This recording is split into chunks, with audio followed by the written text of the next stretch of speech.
5 nights before my official retirement, my late brother Michael visited me in a dream. He stood at the edge of a dark, churning ocean, pointed a weathered finger at me and said, "Do not go on that trip, Alan. The rod is a coffin."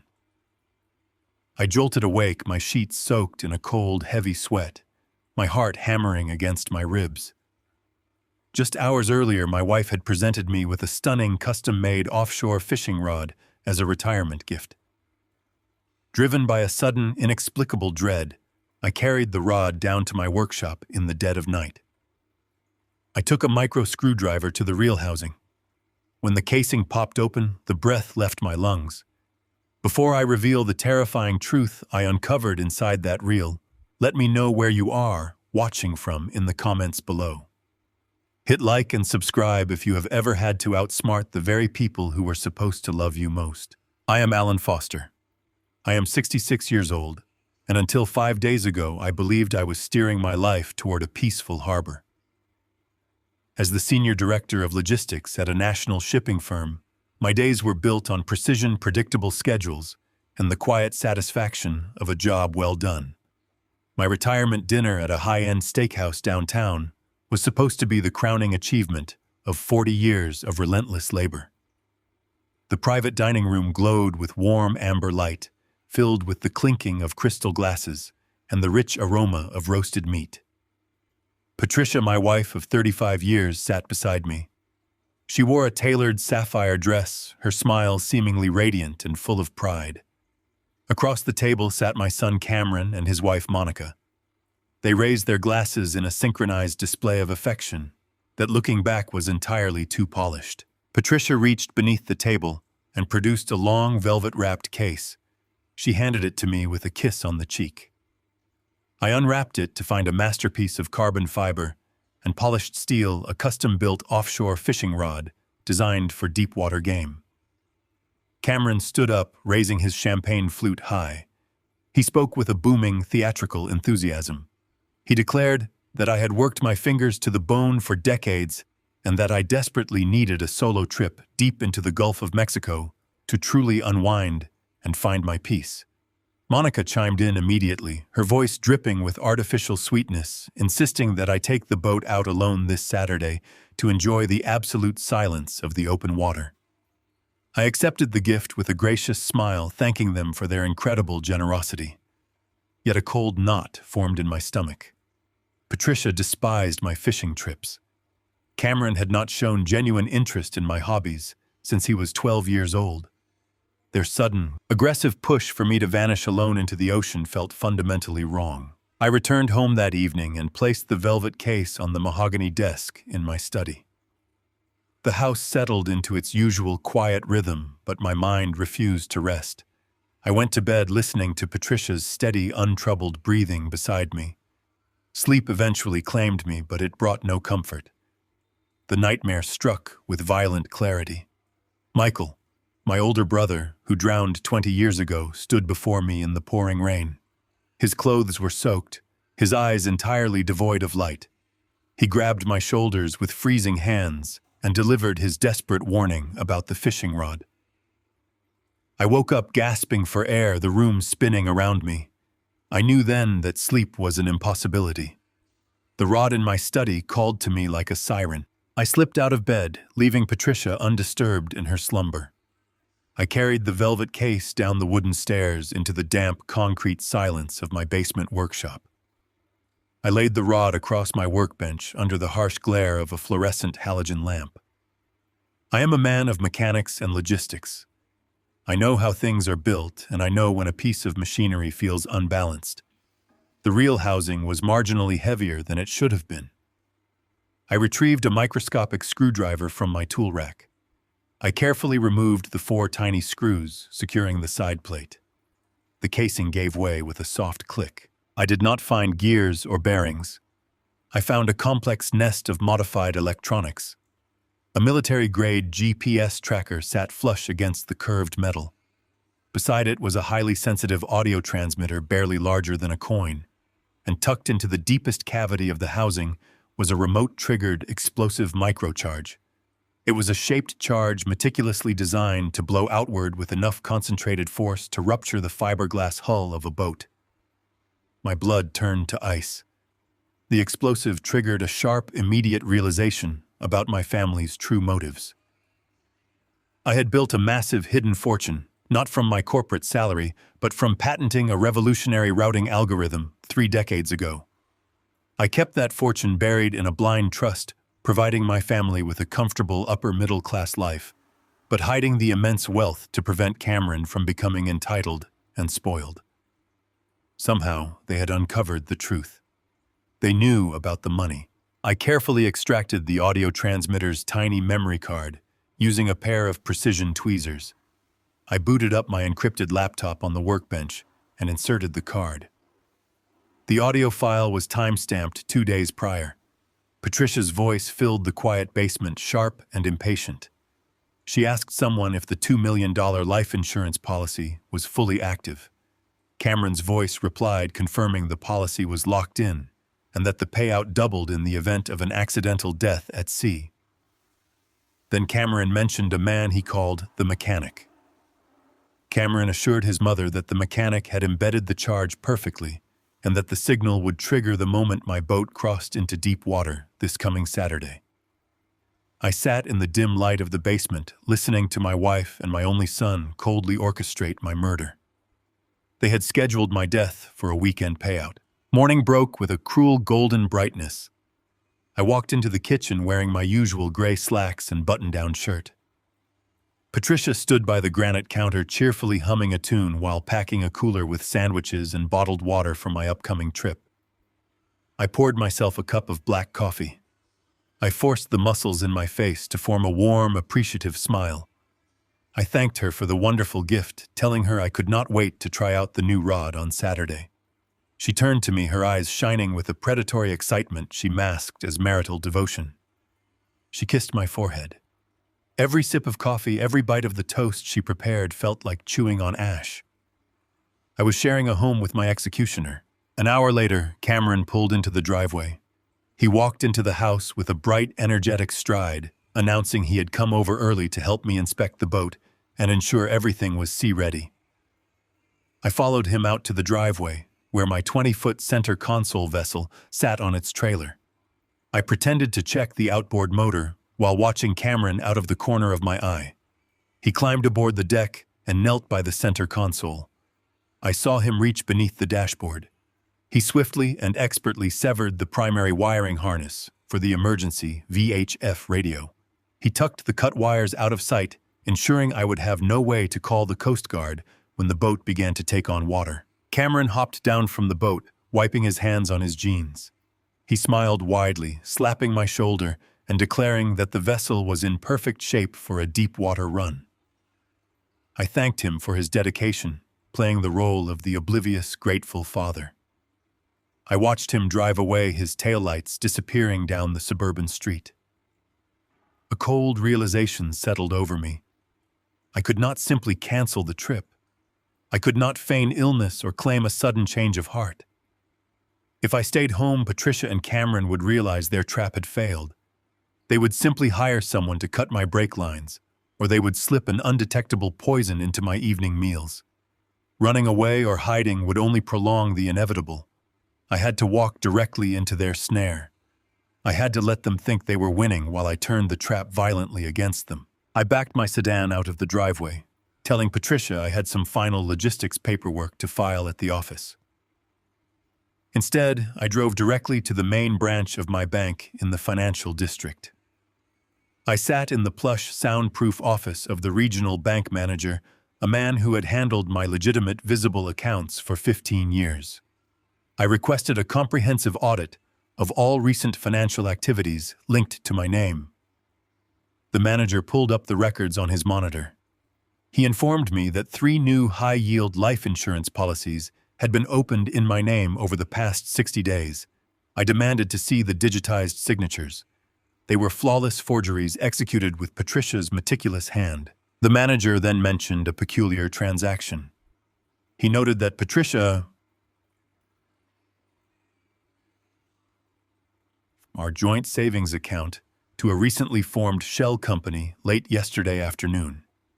I asked for the routing details and the registered owner of the receiving account. I walked out of the bank, sat behind the wheel of my car in the sweltering parking lot, and ran the corporate registration through a private database on my phone. The shell company traced back to a man named Silas Vance. I knew that name. Silas was a local ex-convict who ran a decaying boat repair shop on the industrial side of the harbor. He was a man known in certain circles for making maritime problems disappear. The hitman had received his payment. The contract was sealed. Silas Vance was the mechanic. He was the one who had wired the explosive into the reel, and he would be the one tracking my coordinates to detonate the charge on Saturday. I gripped the steering wheel, my knuckles turning white against the leather. The betrayal was total. My wife provided the access, my son coordinated the sabotage, and a harbor thug was hired to pull the trigger. I could not alert the police. I had no physical proof linking Patricia or Cameron directly to Silas, beyond a shell company transfer they could easily claim was for boat repairs. I had to gather irrefutable damning evidence. I had to corner them in a situation where their lies would collapse entirely. I started the engine and drove toward the harbor. I was no longer an older man heading into retirement. I was a man preparing for war. I did not take my own car. A silver luxury sedan stands out like a beacon in the parts of the city I knew I would be visiting today. Instead, I walked 3 miles to a local rental agency on the edge of the commercial district. I paid cash for a dull, dented gray compact car, the kind of vehicle that becomes entirely invisible the moment you look away from it. I parked 2 streets over from my own house and waited in the sweltering heat, watching the entrance to my driveway through the rearview mirror. At exactly noon, Patricia backed her pristine white SUV out of the garage. She wore a tailored crimson dress and a string of pearls dressed impeccably for the charity luncheon she claimed she was organizing for the hospital board. I pulled into traffic, keeping 2 cars between us at all times. My hands gripped the plastic steering wheel with a terrifying calmness. My mind operated with a cold, mechanical precision I had not felt since my early days building my logistics empire from the ground up. We left the manicured lawns and gated driveways of our neighborhood behind. Patricia did not head toward the country club. She steered her vehicle toward the crumbling industrial district, where the roads were cracked and the heavy scent of salt water mixed with rotting fish and engine grease. She pulled into the cracked asphalt parking lot of the Rusted Anchor Motel. It was a miserable, decaying structure with peeling paint, shattered windows, and flickering neon lights that buzzed audibly even in the daylight. I parked my rental car near a rusted dumpster across the street, keeping the engine running. I reached into my canvas bag and pulled out a digital camera equipped with a high-powered telephoto lens. I rolled down the window just an inch and pressed the viewfinder to my eye.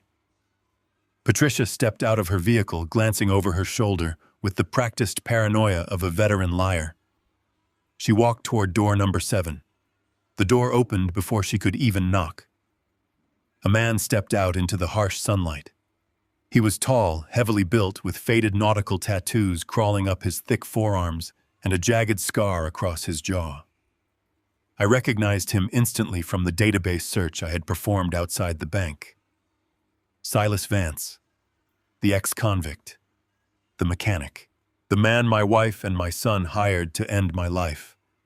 I held my breath and kept my finger pressed against the shutter button. The camera clicked rapidly, capturing dozens of high-resolution images that would soon become the cornerstone of their destruction.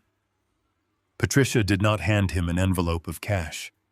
She did not exchange a quick, professional nod. She threw her arms around his thick neck and pulled him into a desperate, passionate kiss. Silas wrapped his massive hands around her waist, lifting her slightly off the dirty pavement. The reality of the situation locked into place with sickening clarity. This was not merely a business transaction. This was a deep, ongoing affair financed entirely by the money they had been siphoning from my accounts. My wife was paying her violent lover with my life savings, preparing to hand him my $2 million life insurance payout, as a grotesque wedding gift. Any normal man would feel his heart shatter at the sight of his wife of 35 years kissing a violent criminal outside a filthy motel room. I felt absolutely no heartbreak. The betrayal burned away all residual affection, leaving behind a terrifying crystalline clarity.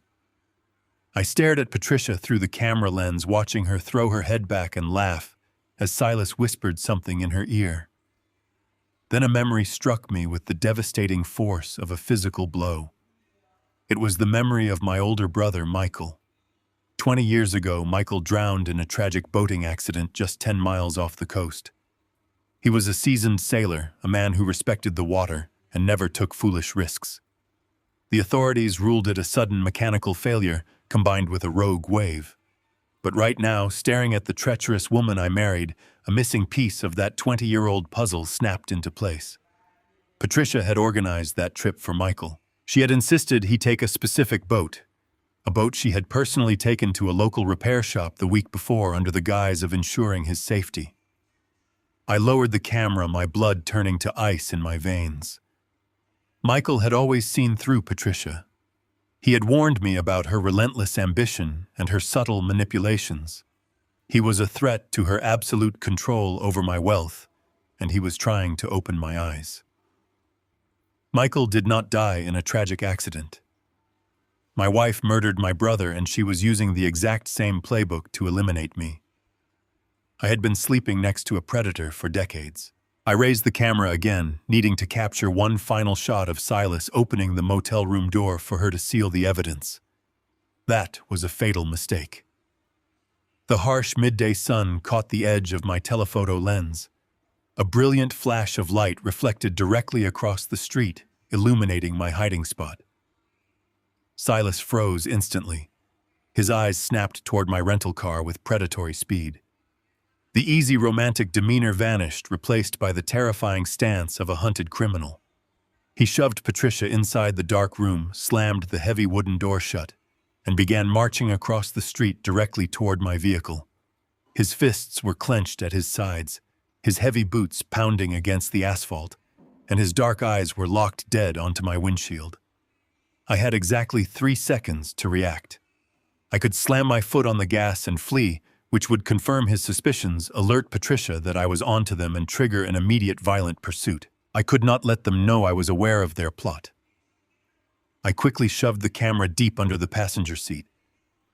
I hunched my shoulders inward, softened my facial expression to look completely vacant, and rolled down my window just as Silas reached my door. He slammed his heavy hands onto my doorframe, leaning his muscular torso into my window. He smelled of stale tobacco and cheap cologne. He demanded to know what I was looking at, his voice a low, gravelly threat that vibrated in the small cabin of the car. I blinked rapidly, putting on the most convincing performance of my entire life. I let my mouth hang slightly open and raised a trembling, liver-spotted hand to my forehead. I told him I was terribly lost, my voice wavering with the fragile, pathetic confusion of a senile old man. I asked him if this was the road to the local hardware store, claiming my son told me to turn at the big red sign, but I could not find my way back home. Silas stared at me, his dark eyes narrowing as he scanned the interior of my cheap rental car. He saw my gray hair, my harmless beige cardigan, and my terrified, helpless expression. The tension in his massive shoulders dropped slightly. He sneered in disgust, telling me I was on the wrong side of town and ordering me to turn around and get out of his sight before I caused a wreck. I thanked him profusely, maintaining my trembling facade, and slowly reversed the car out of the dirt patch. As I pulled away and merged into the heavy traffic, I checked my rearview mirror. Silas was not walking back to the motel room. He stood perfectly still in the middle of the street, watching my car disappear. He had bought the act for now, but I saw the cold calculation in the deep sun, in unbroken stare. He was memorizing the shape of my face. The hunt had escalated, and I knew I had to move faster than ever before they realized the old man they were trying to kill was already hunting them. The drive from the harbor back to the financial district passed in a blur of gray asphalt and shattered illusions. I parked my unmarked rental car in the subterranean garage of a sleek glass skyscraper. My attorney, Vincent Reed, operated out of a fortified suite on the 42nd floor. Vincent and I shared a history built on mutual respect and ruthless efficiency. He had drafted the original patent protections for my logistics algorithms 3 decades ago. He knew the true extent of my wealth, and he knew exactly why I kept it hidden from my family. I bypassed his receptionist with a brief nod and walked directly into his spacious office. Vincent looked up from his heavy mahogany desk. His professional smile faltered the moment he saw the expression on my face. I did not offer a greeting. I unzipped my canvas bag and emptied its contents directly onto the polished wood. I laid out the bank statements highlighting the forged signatures my wife had used to move funds. I pointed out the $50,000 wire transfer to a newly formed shell company. I placed the high-resolution photographs of my wife embracing a known violent felon in the parking lot of a decaying motel. Finally, I set down the digital audio recorder. I told Vincent to sit quietly and listen closely to the people who were supposed to be my family. Vincent pressed the play button. The pristine acoustics of his office amplified the cold, calculating voices of my wife and my son. Patricia inquired about the $2 million life insurance payout with a tone of casual greed. Cameron confirmed the hiring of Silas Vance. My son assured his mother that the explosive charge hidden inside my retirement gift would detonate the moment my boat reached deep water on Saturday. Vincent sat absolutely paralyzed in his leather chair. The color completely drained from his face as the recording ended. He stared at the photographs of Patricia kissing Silas, and then looked up at me with an expression of profound horror. He whispered that we needed to contact the federal authorities immediately and place me under protective custody. I shook my head. My resolve had hardened into something resembling solid steel. I explained that involving the police right now would only result in a lengthy and uncertain legal battle. Patricia would claim the money was for legitimate boat repairs. Cameron would hire expensive defense attorneys and spin a narrative of a paranoid old man making false accusations. They might face minor fraud charges, but they would evade the absolute justice they truly deserved. Furthermore, they would spend years draining my assets through probate court. I refused to let them touch a single cent of the fortune I built with my own hands. I told Vincent we were not going to hide. We were going to obliterate the very foundation of their greedy existence. I instructed Vincent to draft a brutal and comprehensive counteroffensive. I wanted every financial tether cleanly severed before the sun set. Vincent pushed his shock aside and engaged his razor-sharp legal mind. Over the next 2 hours, we restructured my entire estate. We established an irrevocable blind trust. I legally transferred the complete ownership of my logistics algorithm patents into this new entity. I moved every liquid asset and every investment portfolio directly into the trust. I even transferred the deed to the sprawling suburban house where Patricia currently resided. The sole beneficiary of this massive fortune would be a global marine conservation charity. I mandated that the trust could not be contested or altered or delayed by any surviving family members under any circumstances. Vincent drafted the documents with furious speed. His fingers flew across his keyboard as he translated my anger into airtight legal clauses. When he printed the final stack of heavy parchment, I signed my name on every designated line. I felt an immense and profound liberation with each stroke of the pen. I was cutting away the cancer that had infected my life. By the time I placed the pen back on the desk, Patricia and Cameron and Monica owned absolutely nothing. They were living in a house that belonged to a charity. They were spending money that was no longer theirs to claim. The invisible safety net I had woven for them for nearly 40 years was entirely gone. Vincent gathered the signed documents and secured them in a fireproof safe behind his desk. He turned back to me with a very grave expression. He acknowledged that my assets were entirely secure from their grasp, but he pointed out a terrifying loophole. The 3 fraudulent life insurance policies Patricia had opened were separate legal contracts entirely independent of my personal estate. Vincent warned me that if I died on the water this Saturday, the insurance companies would still be legally obligated to pay Patricia the $2 million. My financial purge would not stop her from cashing in on my murder. She and Silas Vance would take that blood money and vanish. They would leave my son to enjoy his portion of the massive payout. The realization hit me like a physical blow. Stripping them of my past wealth was not enough to stop their future plans. I stood up and paced the length of the office. I stared out through the floor-to-ceiling windows at the sprawling city below. My mind shifted back into the logistical framework that had made me successful. If I canceled the fishing trip, Silas would simply find another way to execute the contract. He might orchestrate a staged car accident or arrange a fatal home invasion. The threat would hang over me perpetually. The only way to guarantee they faced absolute ruin was to catch them in the act of attempted murder. I turned back to Vincent and stated my final decision. I told him I had to go on that solo trip into the Gulf of Mexico. I had to take the rigged fishing rod and navigate into isolated waters and face Silas Vance directly. Vincent protested vehemently. He called the plan a suicide mission. He argued that facing a seasoned killer on the open ocean was an impossible risk for a man my age. I silenced him by raising my hand. I explained the specific legal strategy behind my choice. I knew Silas intended to sink my vessel in federal waters to avoid local law enforcement jurisdiction. If I could capture the attempted murder on federal waters, it would trigger a mandatory life sentence in a maximum security penitentiary for everyone involved in the conspiracy. I would install military-grade surveillance equipment on my boat to capture every movement. I would force Silas to confess his involvement on camera before the explosive could detonate. I would secure the ultimate and undeniable evidence of their treachery.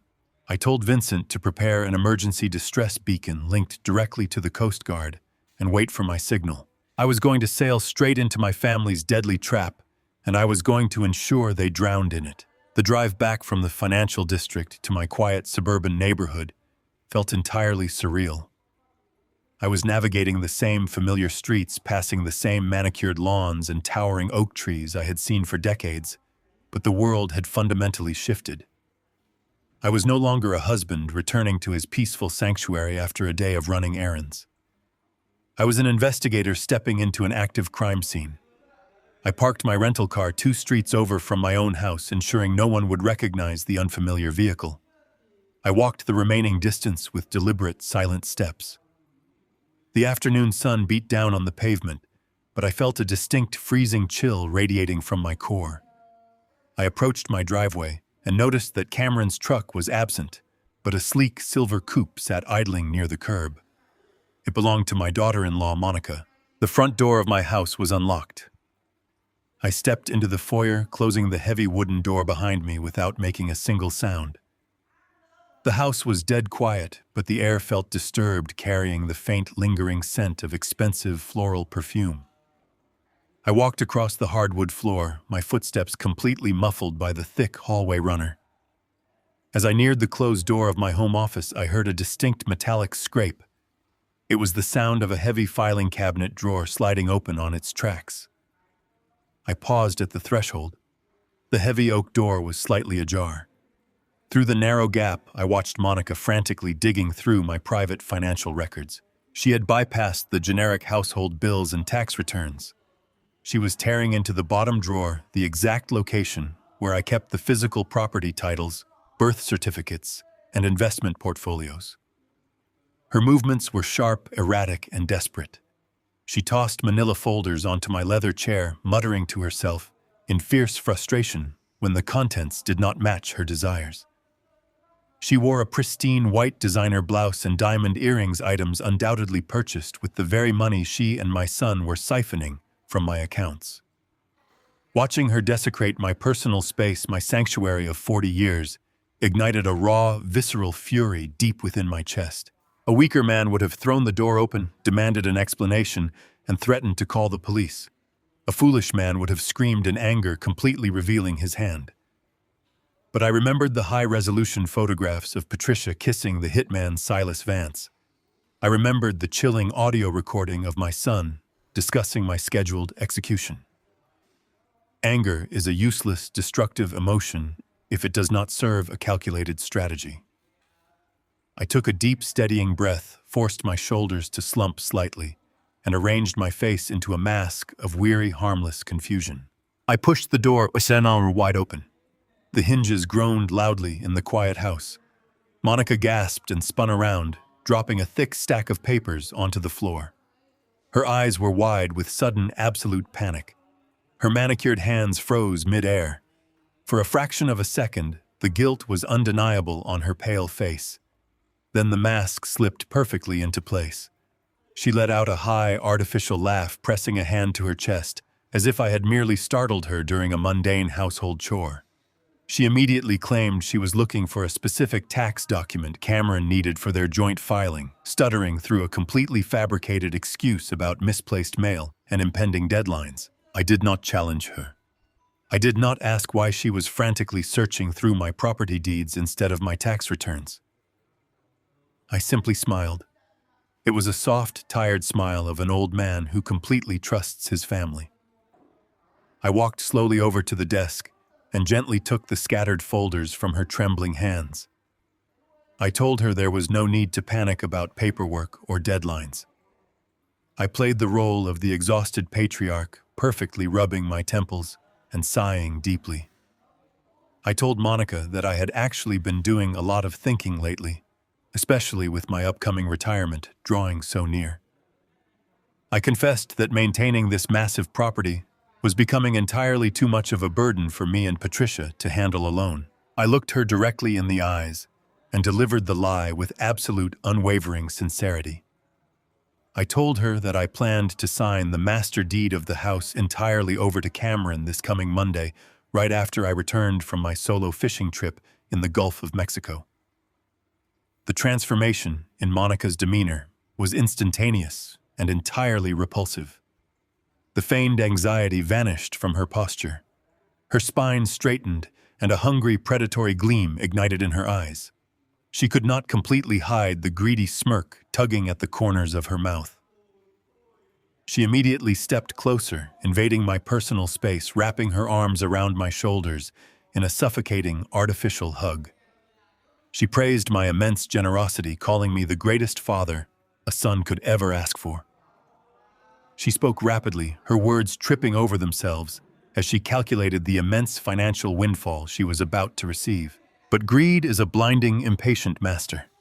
She could not wait until Monday. She pulled away from the hug, her eyes darting across the smooth mahogany surface of my desk. She smoothly suggested that since we were both here and my mind was absolutely made up, we should perhaps establish a preliminary agreement right now. She claimed it would give Cameron immense peace of mind while I was out on the water, ensuring that all the tedious legalities were handled so I could just relax and enjoy my retirement. She reached into her designer handbag and produced a folded legal document. It was a pre-drafted transfer of intent specifically naming Cameron as the sole recipient of the estate upon my passing or incapacitation. They had come prepared to coerce me into signing this document, likely planning to badger me all weekend until I surrendered out of sheer exhaustion. She flattened the heavy paper onto the desk, pointing eagerly at the bottom line. She handed me a cheap plastic pen from her bag. I politely declined the pen. I told her that for something this momentous, a document securing my beloved son's future, I needed to use my own specialized instrument. I opened the top drawer of my desk and retrieved a heavy silver drafting pen. It was a highly specialized tool I occasionally used when sketching out temporary logistical flowcharts on sensitive office whiteboards. It contained a unique, chemically engineered vanishing ink. The ink flowed dark and rich, looking exactly like premium permanent ink, but it was designed to completely oxidize and disappear without a trace within 48 hours when exposed to the ambient air. I leaned over the desk. I looked at the bottom of the page where Monica was tapping her polished fingernail with barely contained excitement. I uncapped the silver pen and signed my full legal name with bold, sweeping strokes. Monica snatched the paper from the desk the very second the nib lifted from the page. She did not even blow on the ink to dry it. She folded the document with trembling hands and shoved it deep into her leather bag. Her farewell was rushed and breathless. She promised to make my absolute favorite dinner upon my return on Sunday, her voice dripping with toxic insincerity. I stood by the window and watched her silver coupe speed out of the neighborhood. She was driving away, believing she held the key to $1 million estate. She was completely unaware that she was clutching a phantom signature that would vanish into thin air long before Monday morning. I sat back down in my leather chair. The house was silent again, but the atmosphere had fundamentally shifted. Monica's aggressive push for my signature proved one terrifying fact. The timeline was rapidly accelerating. They were no longer waiting patiently for my demise. They were actively securing the spoils, tying up every loose financial end before my scheduled execution on Saturday. Silas Vance had his payment. Patricia had her alibi. Monica and Cameron thought they had the house. Their desperation was peaking. They were tying the noose tight, completely oblivious to the fact that I had already slipped my head out of it. The trap I was setting out on the ocean had to be absolutely flawless.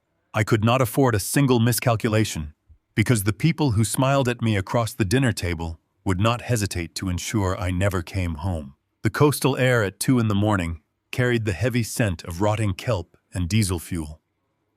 I moved through the shadows of the marina with a heavy canvas duffel bag slung over my shoulder. The wooden planks of the dock groaned softly under my weight, masking the sound of my footsteps. Row upon row of sleek yachts and weathered fishing vessels bobbed gently in their slips, their aluminum masts clinking in a chaotic metallic rhythm.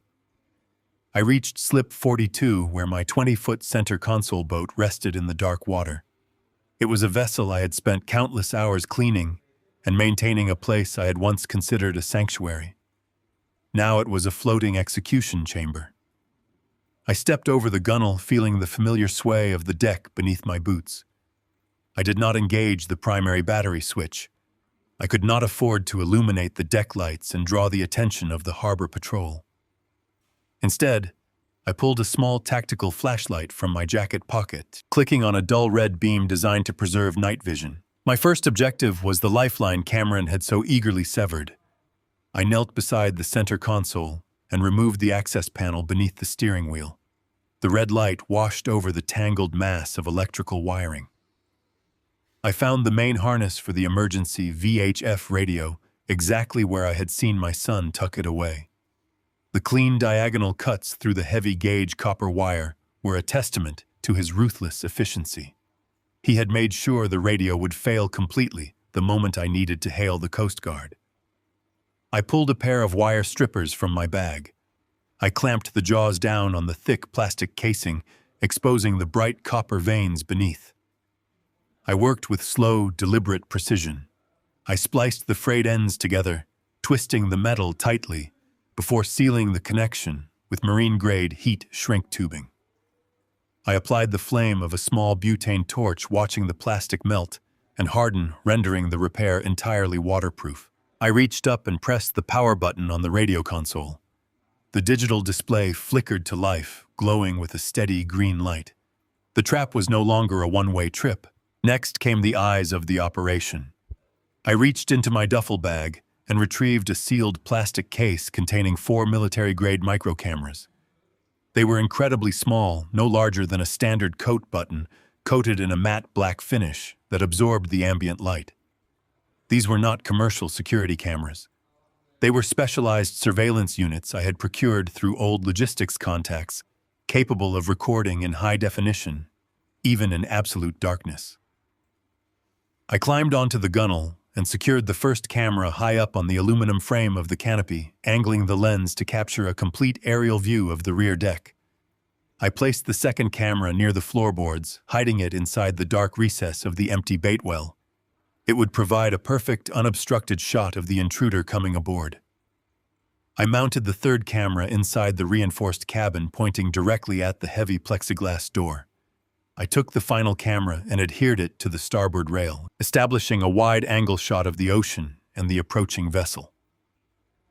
I wired all 4 feeds into a rugged waterproof solid-state drive, bolting the heavy metal casing beneath the floor deck where it could never be found or destroyed. With the surveillance network established, I turned my attention to the bait.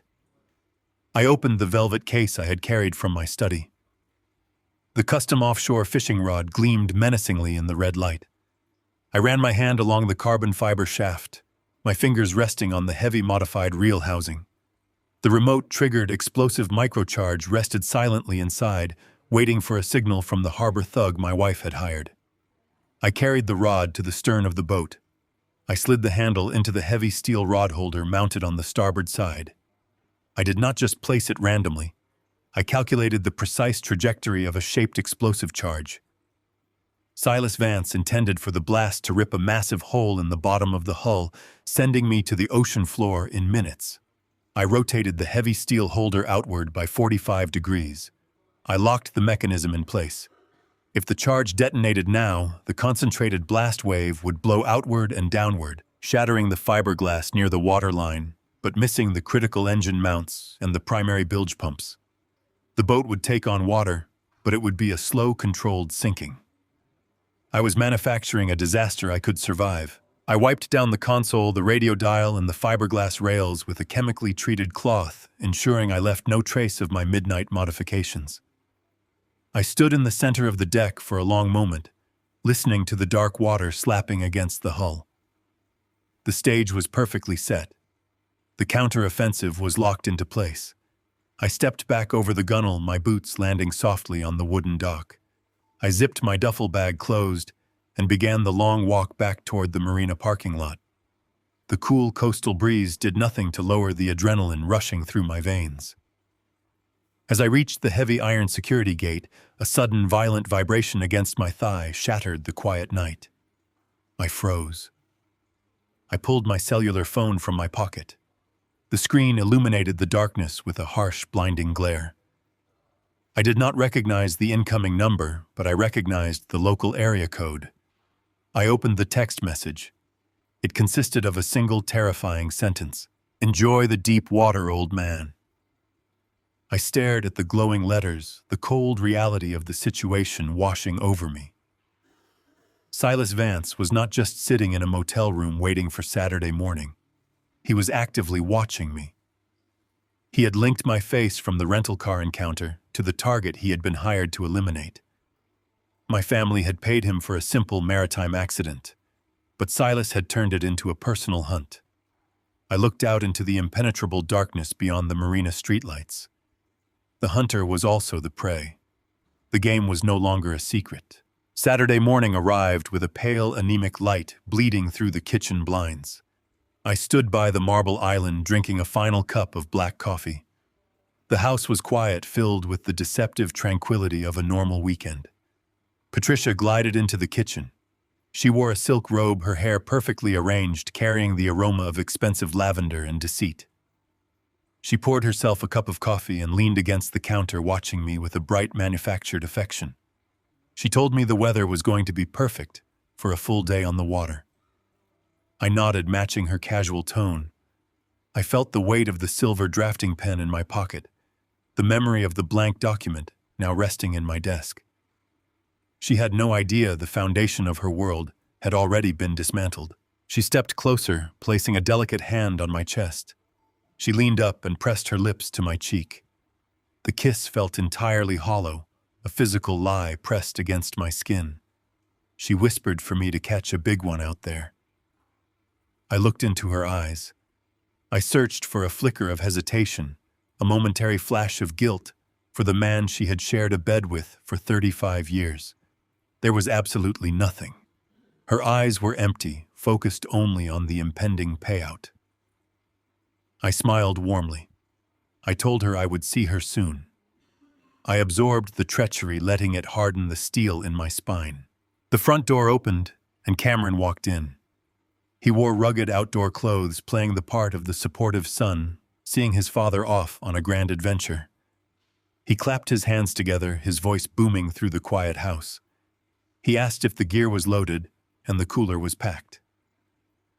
Patricia gestured to the hallway, confirming she had prepared everything I needed. Cameron closed the distance between us. He wrapped his arms around my shoulders in a tight, forceful embrace. The hug possessed absolutely no warmth. It was rigid, a mechanical gesture, executed by a man who had already buried me in his mind. I patted his back, feeling the tense muscles of a conspirator, waiting for the execution to begin. I pulled away and picked up my canvas duffel bag. I stood in the foyer looking at the two of them standing side by side. They formed a picture-perfect portrait of a loving family. I offered them one final, genuine smile. It was not a smile of affection, but a smile of absolute, terrifying clarity. I knew the exact dimensions of their souls. I turned the handle and walked out the door. I left the suburban sanctuary behind.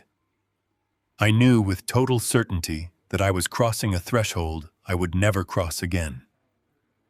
The man who walked out of that house was not the husband or the father they thought they knew. That man was already dead.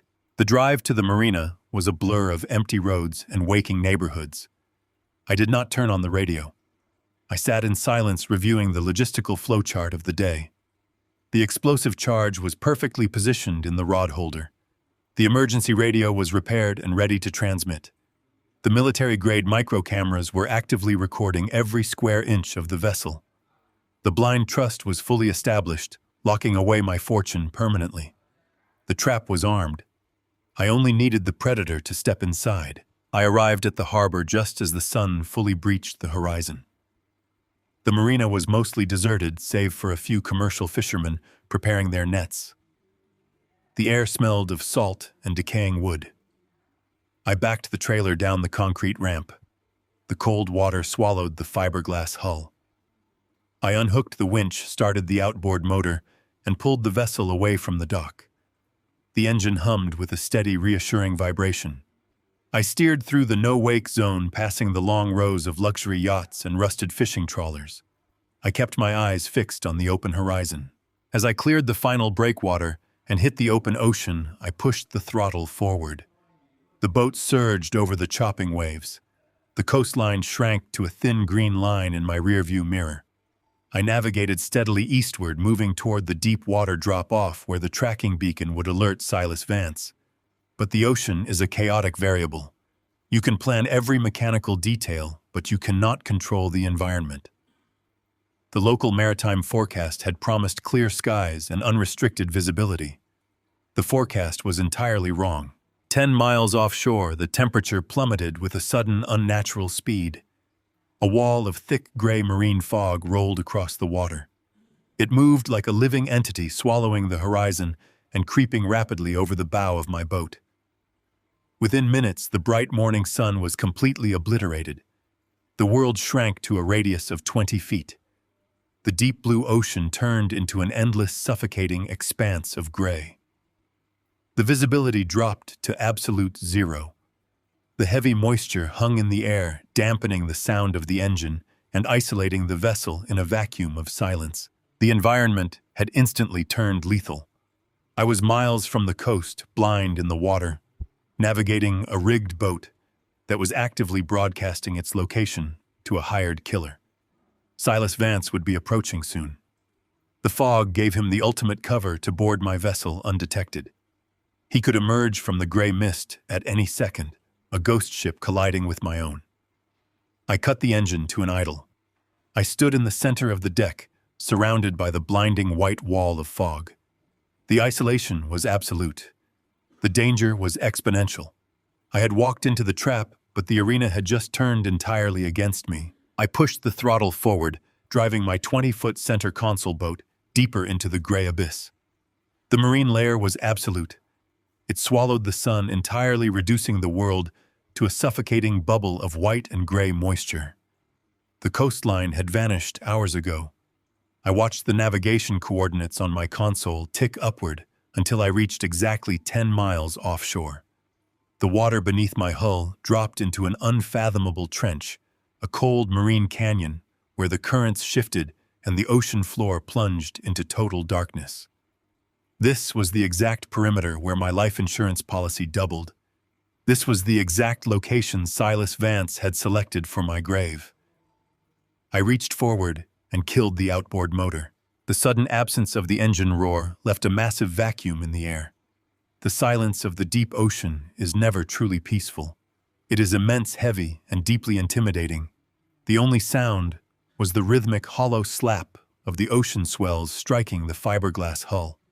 The fog clung to my skin like a damp shroud. I stood alone on the deck, surrounded by a white wall of nothingness. I was completely isolated. The environment was utterly hostile. I breathed in the sharp scent of salt and fuel. I reached under the console and engaged the master switch for the surveillance system. Small green indicator lights flickered to life across the control panel. The 4 military-grade microcameras were now actively recording every angle of the vessel, streaming the high-definition feed directly into the hardened drive bolted beneath the floorboards. The stage was finally set. I was the bait. I stared at the circular screen of my marine radar. The sweeping green arm traced endless circles across the black display. For 10 long minutes, there was absolutely nothing. The tension coiled in my muscles, pulling my nerves taut. My mind drifted briefly to Patricia. I imagined her sitting in our pristine suburban kitchen, sipping her coffee, checking the clock on the wall, calculating the exact moment she would become a very wealthy widow. That image fueled the cold fire burning in my chest. Then a sharp electronic chime broke the silence. The radar pinged. A bright green blip materialized on the very edge of the display screen. It was positioned due east, moving with an aggressive predatory speed directly toward my coordinates. It was not a commercial fishing trawler. It was a fast-moving interceptor. The hunter had found the tracking signal. The timeline had collapsed to 0. I moved with the practiced, rigid efficiency of a man who had planned every physical movement 1,000 times in his head. I retrieved the custom fishing rod from the interior cabin. The polished carbon fiber felt incredibly heavy in my hands. The explosive charge slept silently inside the reel housing. I carried the rod to the stern. I slid the heavy handle into the starboard rod holder. I adjusted the angle outward, tilting it 45 degrees toward the open water, ensuring the blast wave would rupture the hull near the waterline, but completely spare the engine and the primary bilge pumps. I left the rod standing there, a luxurious, deadly monument to my family's boundless greed. I turned and walked quickly back to the center console cabin. The cabin was a compact, reinforced structure designed to shield the captain from brutal offshore storms. I stepped inside the narrow enclosure and pulled the heavy plexiglass door shut. I slid the steel locking bolt into place with a definitive clack. The cabin became my fortress. Through the thick glass, I watched the empty deck of my boat rolling in the gentle swells. The fog swirled violently across the stern. The sound of a high-performance marine engine began to bleed through the mist. It started as a low guttural vibration and escalated rapidly into a piercing mechanical whine. The sound echoed off the thick moisture, making it impossible to determine the exact direction of the approach. The roar of the engine grew deafening. A sleek black hull tore through the white wall of fog. The phantom vessel materialized less than 50 feet away, riding high on the water, driving straight toward my starboard side. I braced my boots against the bulkhead inside the cabin. The black boat did not slow down. It rammed my vessel with a violent, terrifying impact. The deafening crunch of fiberglass and tearing metal echoed across the empty ocean. The collision threw me violently against the helm. My boat tipped wildly, shipping cold water over the gunwale before gravity yanked it violently back down. The black vessel ground against my hull, the 2 engines screaming as the boats locked together in the churning waves. A massive figure vaulted over the railing, landing heavily on my wet deck. It was Silas Vance. He wore dark tactical clothing and heavy boots. His face was a mask of hardened professional malice. In his right hand, he held a high-caliber pistol fitted with a long cylindrical sound suppressor. He moved with a terrifying, practiced grace, sweeping the barrel of the weapon across the deck, perfectly ready to eliminate his target. He stepped forward, his head turning sharply as he scanned the open areas of the boat. The fog hung heavily around his broad shoulders. He froze in his tracks. His dark eyes widened in sudden, profound confusion. the deck was completely empty. The helpless, trusting old man he had been hired to assassinate was nowhere to be found. I watched him through the reinforced glass of the cabin, holding my breath, my hands pressed flat against the console. Silas pivoted, his gaze darting from the empty captain's chair to the bow. He let out a low curse that I could barely hear over the sound of the ocean. He realized immediately that the situation had deviated drastically from the plan. He had expected to shoot a confused retiree, stage the body to look like an accident, and detonate the boat. Instead, he found an abandoned ghost ship adrift in the fog.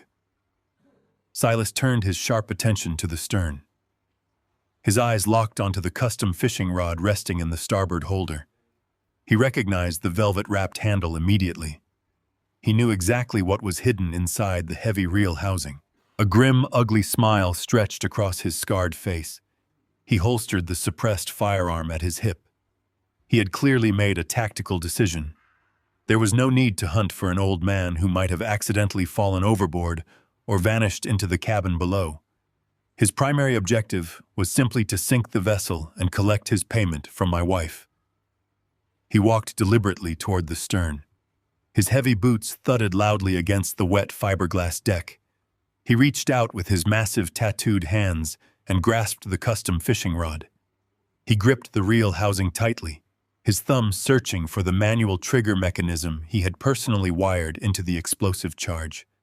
He was fully intending to blow the hull to pieces with his own hands, sinking my boat into the lightless trench below. He lifted the rod from the holder. Through the thick, reinforced glass of the cabin, I watched Silas Vance lift the custom fishing rod from the starboard holder, his massive tattooed fingers wrapped around the heavy reel housing. He was searching for the manual trigger, intending to blow the hull out from under me and vanish back into the gray mist. I did not give him the chance.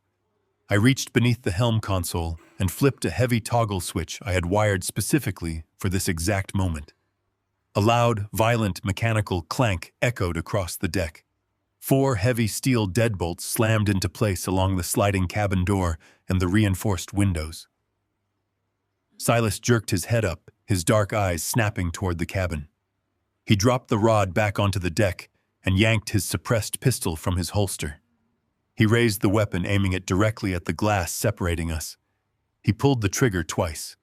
The muffled spitting sounds of the suppressed weapon were barely audible over the slapping waves. 2 hollow thuds struck the glass. Small spiderweb fractures appeared in the outer layer of the ballistic polymer, but the inner layers held perfectly firm.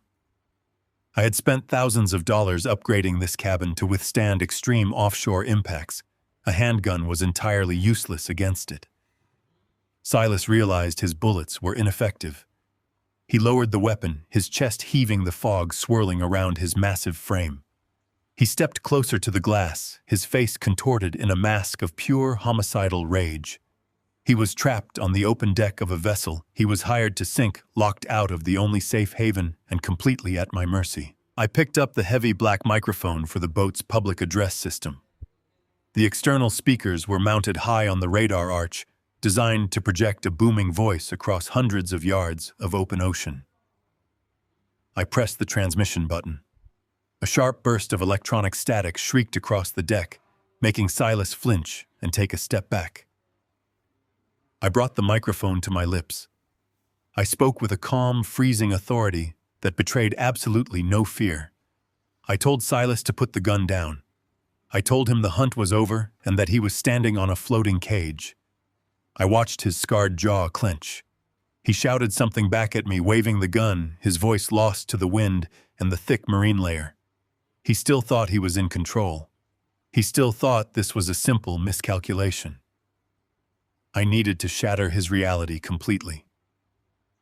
I plugged a small audio cable from my encrypted laptop directly into the PA console. I queued up the hidden recording I had pulled from the explosive reel just days ago. I turned the external volume dial to its maximum threshold.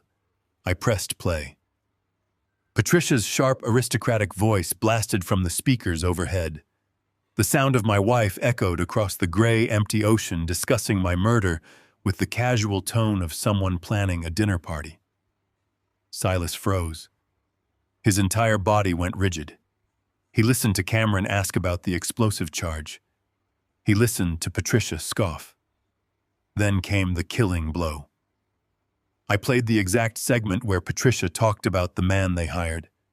Her voice dripped with absolute venom and contempt. She called Silas a disposable harbor rat.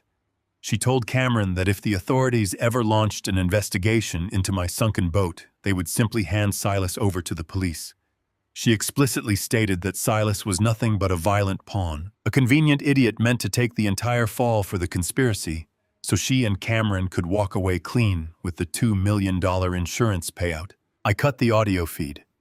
The silence that rushed back over the boat was deafening. I watched Silas through the spider-webbed glass. The homicidal rage on his face had completely evaporated, replaced by a hollow, sickening realization. He was a veteran criminal. He knew exactly what a setup looked like. He looked down at the deck, then out at his own black interceptor boat grinding against my hull in the swells. He understood that my family never intended to let him walk away with his fee. They were setting him up for a federal murder charge.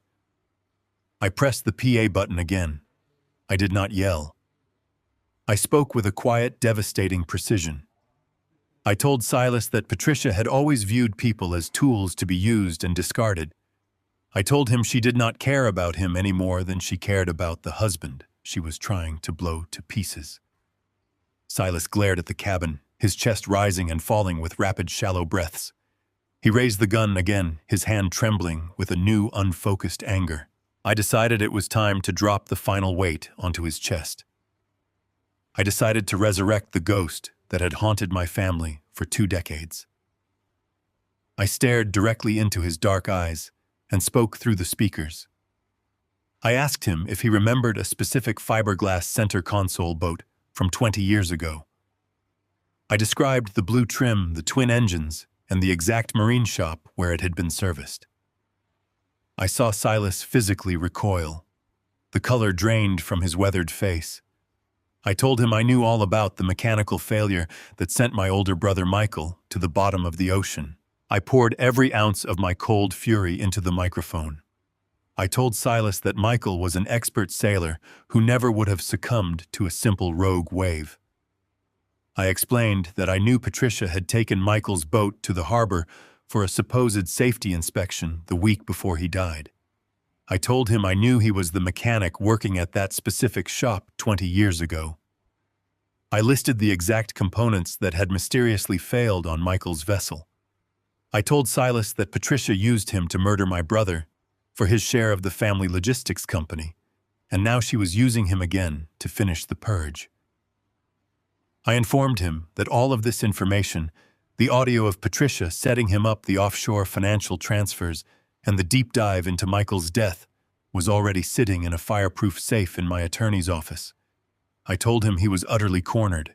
If he sank the boat, he would take the fall for my murder. If he ran, he would be hunted by the feds for conspiracy. His only option was to drop the weapon and surrender to the Coast Guard. The psychological pressure cracked his hardened exterior. Silas let out a primal, guttural scream. He was entirely trapped between the ghosts of his past and the walls of my trap. He lost all sense of tactical control. He spun around wildly, looking for a way out. He lunged back toward the starboard rail. In his blind, overwhelming panic, Silas made a fatal miscalculation. He reached down and grabbed the custom fishing rod with his free hand, intending to hurl the rigged weapon into the ocean to destroy the evidence. He still held the heavy, suppressed pistol in his right hand. He gripped the carbon fiber shaft and yanked it upward. The rod was tightly wedged into the steel holder I had angled outward. Frustrated, Silas brought the heavy steel butt of his pistol down in a violent hammering strike against the side of the reel housing, trying to smash the locking mechanism. The impact was catastrophic. The steel barrel struck the exact location of the micro-explosive trigger. A blinding, searing flash of white heat erupted on the starboard deck. The deafening concussion of the blast rocked the entire vessel, sending a shockwave that threw me backward against the cabin wall. The reinforced glass in front of me cracked violently, showering the interior helm with a fine spray of polymer dust. Thick, acrid gray smoke instantly swallowed the back half of the boat. The smell of burning fiberglass and charred cordite filled the air, choking my lungs. I scrambled back to my feet, gripping the console to steady myself as the deck pitched violently beneath me. I peered through the spider-webbed glass into the swirling smoke. Silas Vance was screaming. It was a high, ragged sound of absolute agony. The shaped charge had performed exactly as my son and the assassin had designed it, but it had detonated directly against the man holding it. The custom fishing rod was completely vaporized. Silas lay writhing on the wet fiberglass deck. His tactical clothing was scorched and smoking. His hands were mangled, shredded by the intense heat and the flying shrapnel of the reel housing.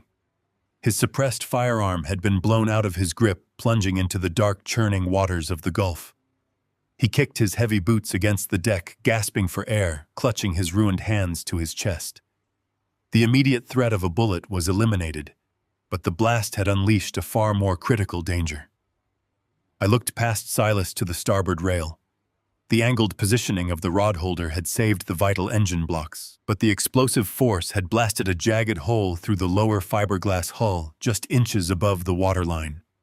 The heavy ocean swells were already rising and falling against the breach. With every dip of the stern, a massive surge of freezing dark water poured through the shattered hull and flooded the deck.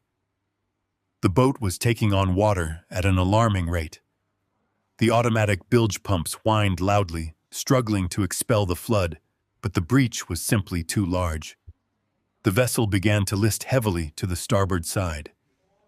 The black interceptor boat that had rammed me was still grinding against the port rail, its engine idling loudly, acting as a dangerous counterweight that threatened to capsize us both. The entire dynamic of the confrontation had flipped in an instant. I had successfully broken the assassin and survived the trap, but I was now trapped on a sinking ship 10 miles offshore in zero visibility. If the boat went down now, the ocean would claim both me and the man who held the key to sending my treacherous family to prison. I could not let Silas drown.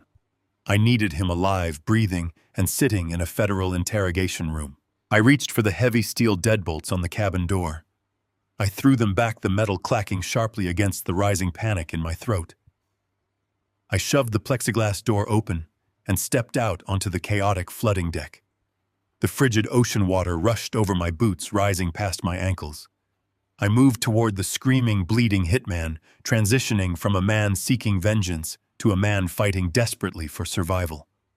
I had to keep this broken vessel above the waves, and I had to drag the monster who tried to kill me back to the shore. The freezing water of the Gulf swallowed my boots the moment I stepped out of the reinforced cabin. The ocean was claiming my vessel, pouring relentlessly through the jagged breach in the starboard hull.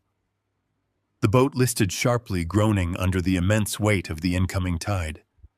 The thick gray fog wrapped around us like a suffocating blanket, isolating this theater of violence from the rest of the world. Silas Vance lay thrashing on the flooded fiberglass deck.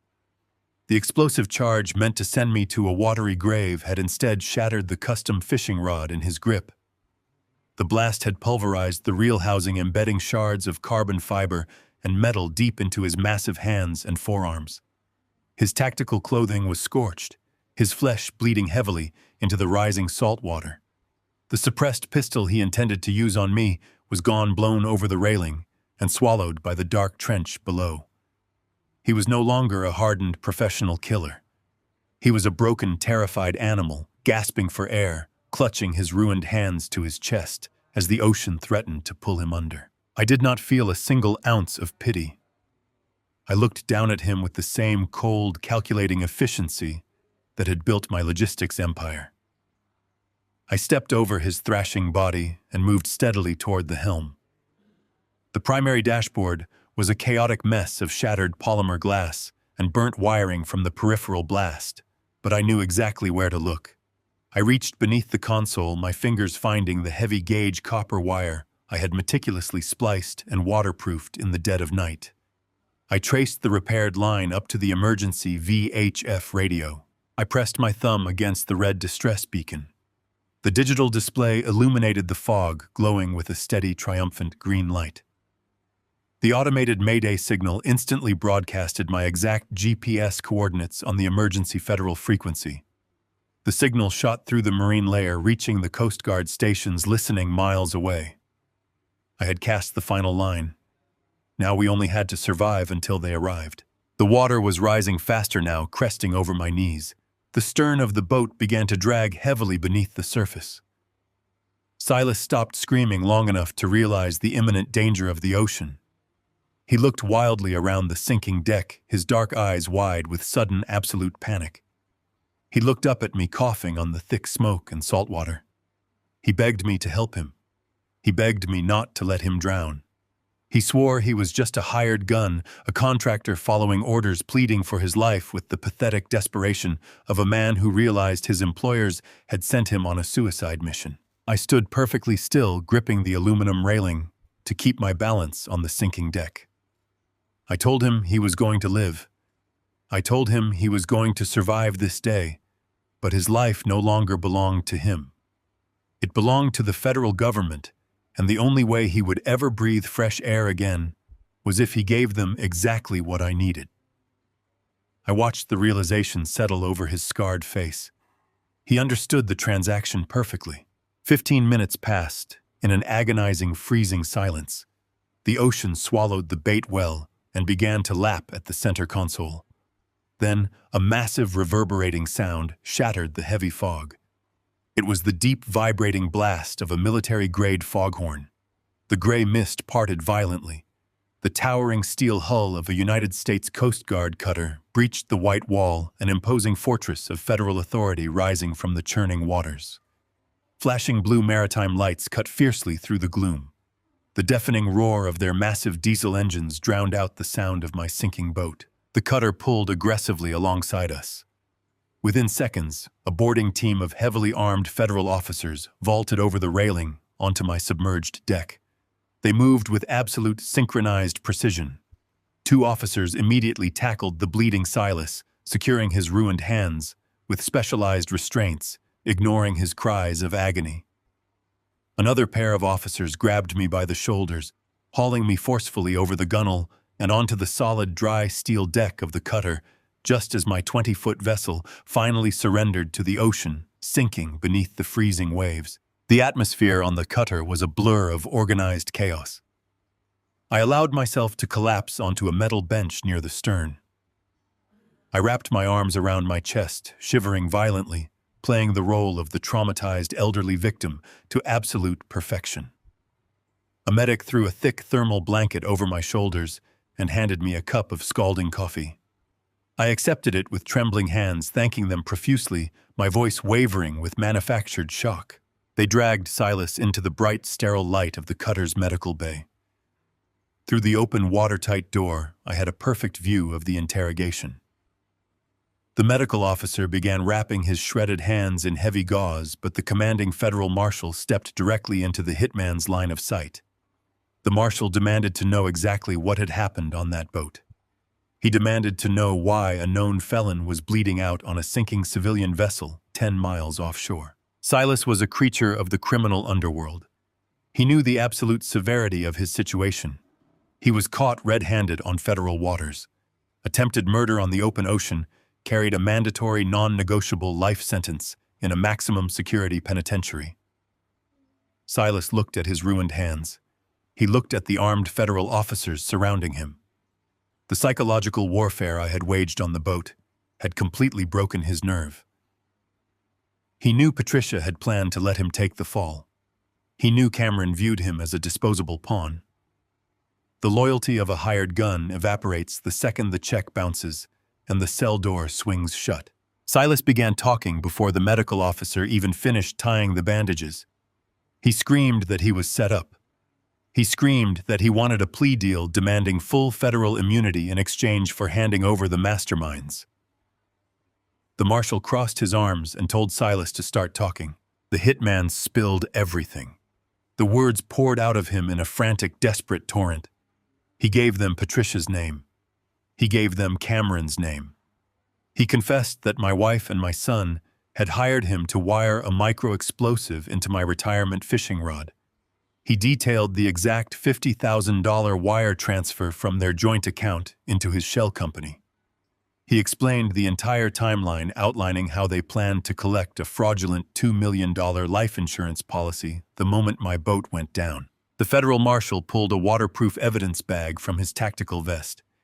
He asked Silas if he had physical proof to back up these massive accusations. Silas nodded frantically, gesturing to the tactical pouch strapped to his chest.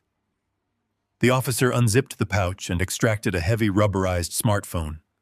Silas barked out the 6-digit passcode without a single second of hesitation. The marshal unlocked the device and opened the encrypted messaging application. I watched from my seat on the bench as the federal officer scrolled through the screen. His hardened expression grew visibly darker with every line of text he read. He found the entire digital paper trail. He found Patricia providing my exact departure times. He found Cameron confirming the explosive placement. He found the undeniable documented proof of a cold, calculated conspiracy to commit murder for financial gain. The officer secured the phone inside the evidence bag and sealed it shut. He turned to his deputies and ordered them to lock Silas down and prepare an immediate transmission to the mainland. The Coast Guard Investigative Service was officially taking over the case. They had the confession. They had the weapon. They had the digital communication tying the conspiracy directly to my dining room table. I sat quietly on the metal bench, pulling the thermal blanket tighter around my shoulders. I took a slow, deliberate sip of the hot coffee. The bitter liquid warmed the back of my throat. I looked out at the churning gray ocean, the fog finally beginning to lift as the morning sun fought through the cloud cover. My boat was gone, resting in the lightless trench below, but it had served its purpose flawlessly. The trap had snapped shut with a resounding, inescapable force. My wife and my son were sitting in their pristine suburban home, picking out expensive furniture and measuring the dimensions of a life built on my grave. They believed they had outsmarted a tired, oblivious old man. They had absolutely no idea that a federal tactical team was currently mobilizing to rip their front door off its hinges. They had completely underestimated my resolve, and because of that fatal error, I had just secured the ultimate evidence to lock them in a concrete cage for the rest of their natural lives. I allowed a small, invisible smile to touch the corners of my mouth. The purge was officially in motion. The afternoon sun poured through the floor-to-ceiling windows of the Foster estate. It illuminated a living room that felt entirely untouched by grief. Patricia stood by the marble fireplace holding a crystal flute filled with expensive vintage champagne. The golden liquid bubbled cheerfully, reflecting the radiant, triumphant smile spreading across her perfectly manicured face. She took a slow, deliberate sip, letting the crisp taste of victory wash over her. Across the room, Cameron slouched comfortably on the white leather sofa, his boots resting carelessly on the glass coffee table. Beside him sat Monica, his wife, her eyes glowing with raw, undisguised greed as she scrolled through a tablet displaying luxury real estate listings in the Caribbean. The atmosphere was thick with premature celebration. An hour earlier, Cameron's cellular phone had chimed with a highly anticipated automated alert. The digital tracking beacon he had discreetly attached to the hull of the center console boat had transmitted its final coordinate. The signal had abruptly vanished exactly 10 miles offshore, right above the deepest trench in the coastal waters. For Patricia and Cameron, the sudden loss of the GPS signal meant only one thing. The explosive charge had detonated flawlessly. The heavy fiberglass hull was currently sinking into the lightless depths of the ocean, taking the burdensome patriarch of the family down with it. Cameron raised his glass in a mock salute to the empty room. He praised the absolute efficiency of their hired maritime thug, Silas Vance. He laughed as he described the sheer panic the old man must have felt in his final moments. Monica giggled, reaching over to clink her glass against her husband's. She asked how soon they could expect the insurance company to process the death certificate. Patricia moved gracefully across the room and set her flute on the table. She instructed Monica to be patient, explaining that a missing persons case at sea required a brief, agonizing performance from the grieving family before the $2 million payout could be legally distributed into their accounts. Patricia walked down the wide hallway and pushed open the heavy oak doors leading into the master study. The room smelled of old paper leather and the man she had just successfully erased from her life. She moved directly to the mahogany desk and began pulling open the heavy drawers. She was no longer a wife. She was an auditor liquidating an acquired asset. She pulled out leather-bound folders containing financial portfolios, stock certificates, and the deeds to the logistics company. She spread them across the polished wood, her eyes scanning the immense wealth that was now entirely under her control. She found the thick envelope containing the updated life insurance policy. She ran her fingers over the premium ink, a profound sense of vindication washing over her. Cameron strolled into the study, swirling the last drop of champagne in his glass. He looked around the room with an expression of profound entitlement. He told his mother that they needed to clear out the antique furniture and modernize the space immediately. He claimed the study would make a perfect home office for his new role as the sole chief executive of the family empire. Patricia agreed without looking up from the documents. She told him the old man was a relic of a bygone era, a stubborn obstacle who simply did not understand how to leverage the wealth he had accumulated. They justified the murder with the cold, sterile logic of a corporate merger. To them, the patriarch was merely an outdated asset that needed to be aggressively liquidated to ensure the future prosperity of the younger generation. Patricia picked up a heavy gold watch resting on a velvet display stand. She ran her thumb over the polished metal, already calculating its resale value at a high-end auction block. She turned to Cameron and began to coach him on the upcoming protocol. She explained that the Coast Guard would eventually find debris. They would call the house or perhaps send officers to deliver the grim news. She instructed her son to project a mixture of shock and devastating anger. She told Monica to stay quiet and offer tissues. Patricia herself would play the devastated widow, a woman whose entire world had just been shattered by a cruel maritime tragedy. They rehearsed their grief with the same casual precision they used to plan their vacations. A sharp, authoritative knock at the heavy mahogany front door shattered the quiet hum of the suburban sanctuary. The sound echoed down the hallway, freezing the three conspirators in their tracks. Patricia instantly dropped the gold watch back onto the desk. Her heart fluttered not with fear, but with the adrenaline of an actress hearing her cue to take the stage. She ordered Cameron to hide the champagne flutes and clear the real estate brochures from the living room immediately. Cameron moved with sudden, frantic speed, scooping up the crystal glasses and rushing them into the kitchen sink. Monica quickly locked her tablet and smoothed the wrinkles from her dress, her face draining of color as she forced herself to look appropriately somber. Patricia walked slowly toward the foyer. With every step, she transformed her posture. She let her shoulders slump. She practiced a trembling exhale, allowing her eyes to widen with a manufactured, anxious vulnerability. She reached the heavy wooden door and paused for a fraction of a second to ensure her features were perfectly arranged.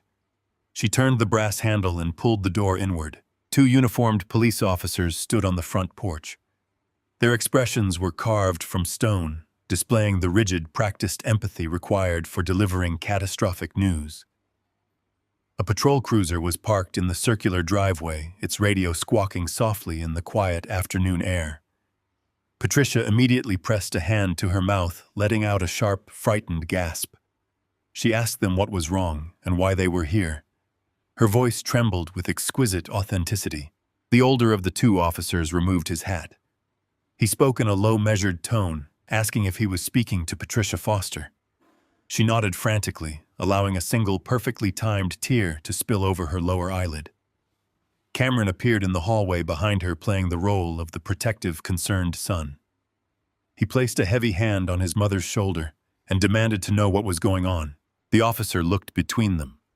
He stated that there had been a severe maritime incident approximately 10 miles offshore. He explained that a distress beacon had been activated in the dense fog, followed by reports of a violent explosion on the water. The Coast Guard had responded to the coordinates and located a debris field. Patricia unleashed a masterful performance. She let out a piercing, shattered cry, her knees buckling just enough to force Cameron to catch her weight. She buried her face in her hands, sobbing uncontrollably, begging the officers to tell her it was a mistake and that her husband was safe. Cameron pulled her against his chest, glaring fiercely at the officers. He demanded to know if they had found the boat and if his father was alive. He raised his voice, injecting the perfect amount of frantic aggression into his questions, playing the terrified son desperate for answers. The officers remained perfectly stoic. They did not offer words of absolute finality. They did not produce a body bag. The younger officer stepped forward and explained that the situation on the water was still highly active and incredibly chaotic. He stated that they had recovered crucial items from the debris field and intercepted a vessel fleeing the immediate vicinity of the explosion. Patricia sniffled, wiping her eyes with a trembling hand. She looked up at the officers, projecting a fragile, desperate hope. She asked what they needed from her. The older officer placed his hat back on his head. He informed them that a federal maritime investigator was currently waiting at the coastal precinct. He asked Patricia and Cameron to accompany them to the station immediately. He stated that it was standard protocol for the immediate family to identify the recovered items to confirm the involvement of their vessel. Cameron nodded bravely. He held his mother tightly and told the officers they would follow them in their own vehicle right away. The officers thanked them for their cooperation, turned and walked slowly back to their patrol cruiser. Patricia closed the front door. The moment the latch clicked into place, her posture instantly straightened. The tears vanished, replaced by a cold, calculating gleam. She turned to Cameron and wiped the dampness from her cheeks. She whispered that the plan had worked perfectly. They assumed the recovered items were simply pieces of charred fiberglass or a floating life jacket bearing the name of the boat. They believed the intercepted vessel was Silas Vance making his clumsy getaway, soon to be arrested and framed for the murder exactly as they had orchestrated. Cameron grabbed his car keys from the silver bowl on the console table. He told Monica to stay at the house and wait for their call. He looked at his mother with absolute confidence. They were walking into a police station fully prepared to identify debris and formally begin the tragic narrative of a fatal boating accident. They had absolutely no idea that Silas Vance was already sitting in a federal interrogation room, bleeding onto a steel table and actively confessing to the entire conspiracy. They had no idea that the digital audio files proving their guilt were already in the possession of the authorities. Patricia grabbed her designer purse and linked her arm through her son's. They walked out of the house and climbed into Cameron's luxury sedan. They drove toward the coastal precinct, practicing their devastated expressions in the mirrors. They were secure in the belief that they were traveling to claim their immense fortune. They were entirely oblivious to the fact that they were driving themselves directly into an inescapable, devastating trap. The steel jaws of justice were already waiting for them to arrive. The walls of the interrogation room were painted a sickly shade of pale gray. The fluorescent lights overhead buzzed with a low mechanical hum that seemed to vibrate right into the bones. Patricia sat in a rigid metal chair, her hands folded neatly in her lap. She kept her posture perfectly aligned, the very picture of a devastated but dignified society. Wife holding herself together in the face of unimaginable tragedy. She had spent the entire ride to the precinct calibrating her emotional state. She knew exactly when to let her voice crack, when to look away, and when to let a single tear slide down her cheek. She was entirely confident. She believed the police were simple bureaucrats, easily swayed by wealth and social standing. In her mind, she had already cashed the $2 million life insurance check. Cameron sat beside her, bouncing his right knee rapidly. He was playing the part of the anxious, protective son. He wore a dark sweater, his jaw clenched, projecting a mixture of profound grief and masculine anger over the loss of his father. He placed a heavy hand over his mother's manicured fingers, offering a silent show of solidarity. Patricia squeezed his hand back. She felt a surge of pride. They were executing their final performance flawlessly. The waiting was simply a formality. Soon, they would be escorted to a viewing room, shown a piece of burnt fiberglass, and sent home with the deepest sympathies of the local police department. The heavy metal door clicked loudly and swung open. A tall man in a wrinkled gray suit walked into the room. He did not introduce himself. He did not offer a warm handshake or a look of profound sympathy. His eyes were cold, flat, and entirely unreadable.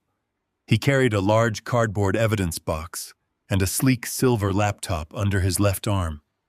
He walked to the opposite side of the steel table and set the items down with a heavy thud. Patricia felt a tiny prick of unease. The detective did not look like a mouse preparing to deliver condolences. He looked like a predator cornering its prey.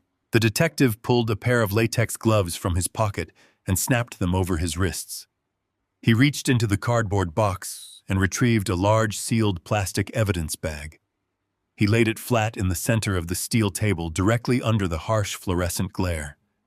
Inside the thick plastic lay the charred, twisted remains of a custom offshore fishing rod. The carbon fiber shaft was splintered and black.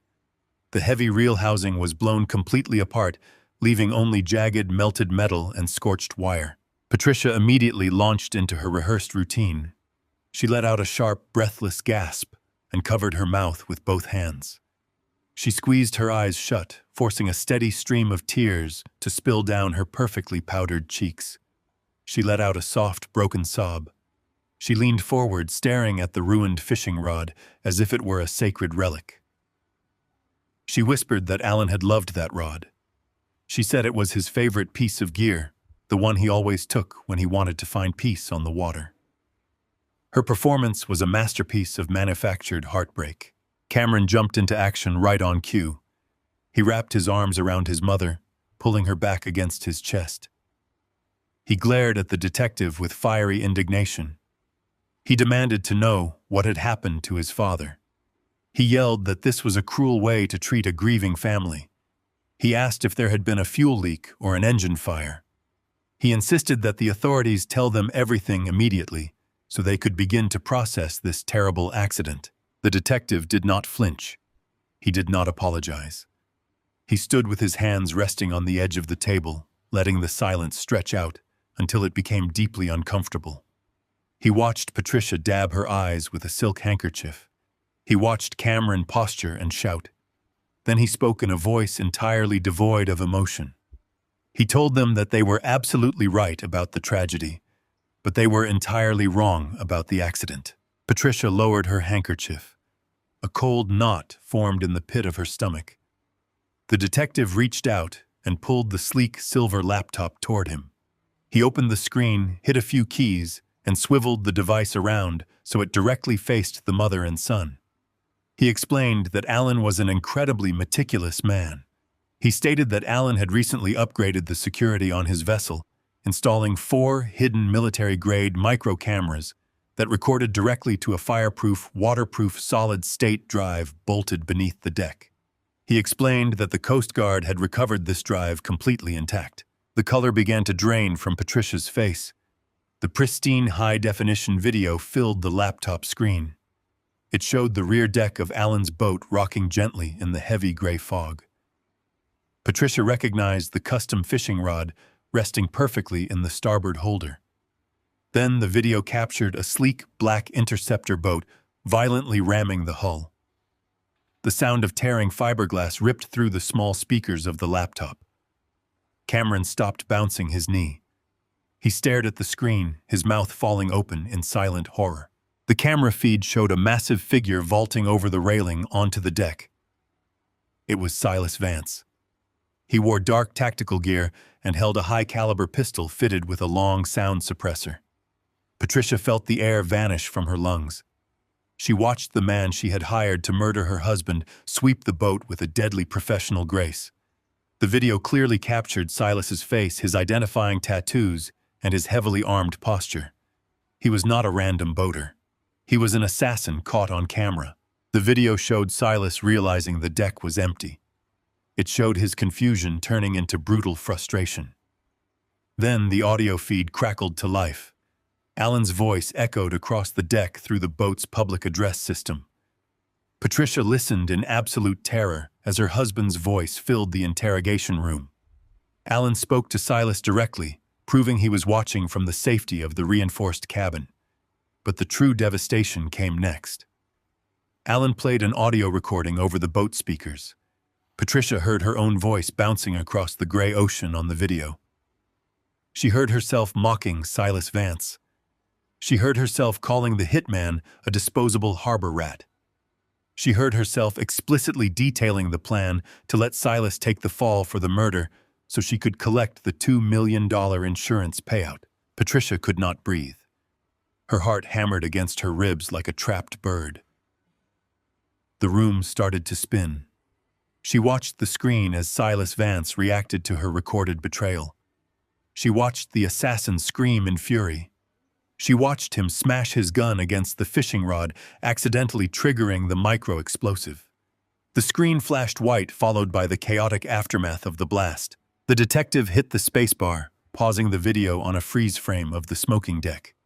He looked at Patricia and Cameron, letting the absolute destruction of their reality settle over them. The air in the interrogation room was suddenly suffocating. Cameron was gripping the edge of the table so tightly his knuckles were completely white.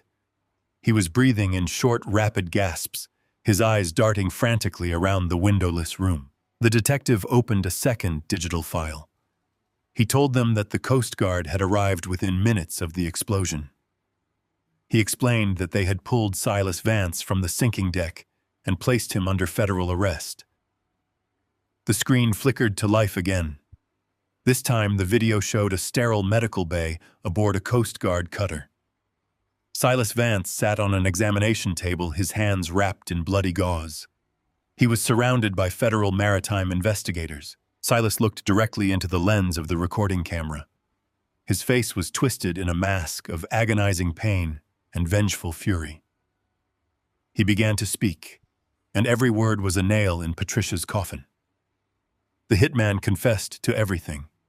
He stated his full name and waived his right to remain silent. He stated clearly and unequivocally that Patricia Foster and Cameron Foster had hired him to commit a maritime assassination. He detailed the $50,000 wire transfer from their joint account.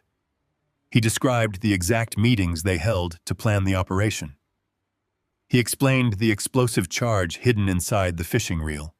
He told the federal agents exactly how Patricia intended to defraud the life insurance company for $2 million. The detective paused the video again.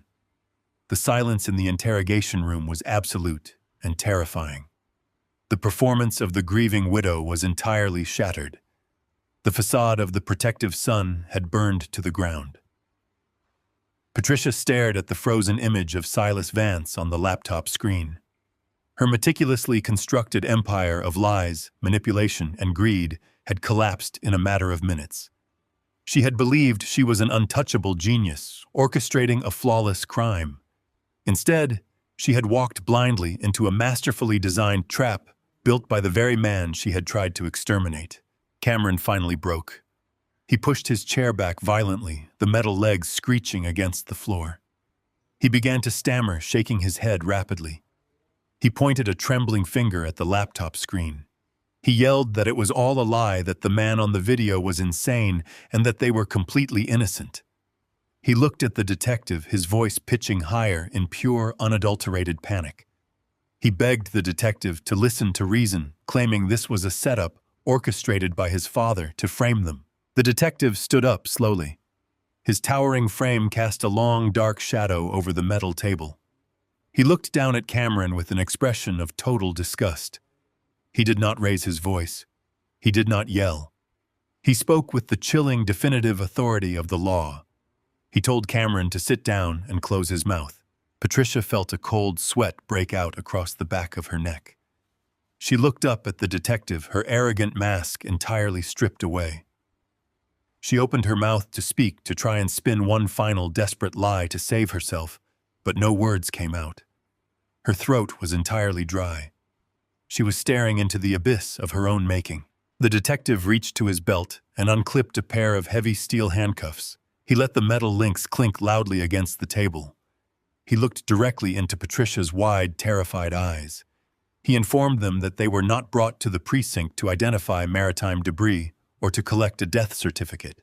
He stated that the Federal Bureau of Investigation, the Coast Guard Investigative Service, and the local district attorney had already reviewed every second of the footage and every word of the confession. He walked around the table, stopping directly behind Patricia's chair. He ordered her to stand up and place her hands behind her back. He read them their rights in a steady, monotonous voice that offered no hope of negotiation. He told Patricia and Cameron that they were officially under arrest for conspiracy to commit first-degree murder, wire fraud, and attempted insurance fraud. The cold steel of the handcuffs snapped tightly around Patricia's wrists, locking her into the reality of a life behind bars. The game was entirely over. Alan had won. The heavy steel door of the interrogation room clicked open. The sharp metallic sound cut through the suffocating panic that had just consumed Patricia and Cameron. They both looked up from the metal table, fully expecting to see another federal agent, or perhaps a skeptical public defender entering to read them their charges. Instead, the air was completely sucked out of the room. I walked through the doorway. I did not look like a man who had just survived a brutal maritime assassination attempt 10 miles offshore.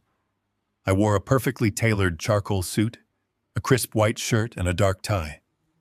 My shoes clicked against the linoleum floor with a steady, rhythmic authority. There was not a single drop of ocean water on me. There was not a single scratch on my skin. I was a ghost returning from a watery grave they had so happily dug.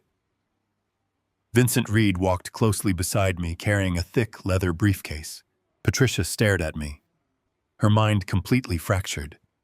The arrogant, calculating woman who had rehearsed her tears of grief just an hour ago dissolved into a state of primal terror. She let out a high, piercing scream. It was not a scream of fear, but the sound of a human mind utterly shattering against an impossible reality. She pressed her back against the painted cinder block wall, her handcuffed wrists rattling violently against the heavy metal table. She looked at me as if I were a demon summoned from the dark depths of the ocean. Her perfect makeup was smeared, her breathing ragged and incredibly shallow. She shook her head back and forth in rapid, jerky movements, refusing to accept the visual evidence standing right in front of her. Cameron had a completely different reaction. The sight of his living, breathing father severed the very last remaining thread of his fabricated bravery. The blood drained entirely from his face, leaving him a sickening shade of pale gray. His knees buckled beneath the table. He slid off the rigid metal chair and collapsed onto the cold floor in a pathetic heap. He crawled toward my shoes, his bound hands reaching out in a desperate, humiliating plea. He began to sob uncontrollably. He begged for my forgiveness. He swore that the entire operation was his mother's idea, and that he never truly wanted me dead. He whimpered that he was manipulated, crying out for the fatherly protection he had just tried to extinguish. I looked down at the pathetic creature weeping at my feet. I felt absolutely nothing. There was no anger left in my blood. There was no sorrow in my chest. The emotional well had run completely dry, leaving only a vast, freezing void of absolute zero emotion. I did not shout. I did not raise my voice. I spoke with a quiet, lethal clarity that commanded every inch of the sterile room. I told Cameron to get off the floor. I told him he was a coward who lacked the spine to even own his treachery. I watched the federal detective grab Cameron by the shoulders and forcefully pull him back into his chair. Cameron slumped forward, burying his face in his hands, weeping like a broken child. I turned my attention to Patricia. She was still trembling, her eyes wide and bloodshot. She tried to speak, her mouth opening and closing silently, grasping for a lie that could possibly save her. I did not give her the chance. I walked slowly around the edge of the metal table until I stood directly in front of her. I looked deep into her eyes, stripping away the decades of deception that had defined our marriage. I told her that the game was permanently over. I told her that I knew everything. I leaned in slightly. I told her I knew about Michael. I watched her entire body go completely rigid. The name hung in the air like a physical blow.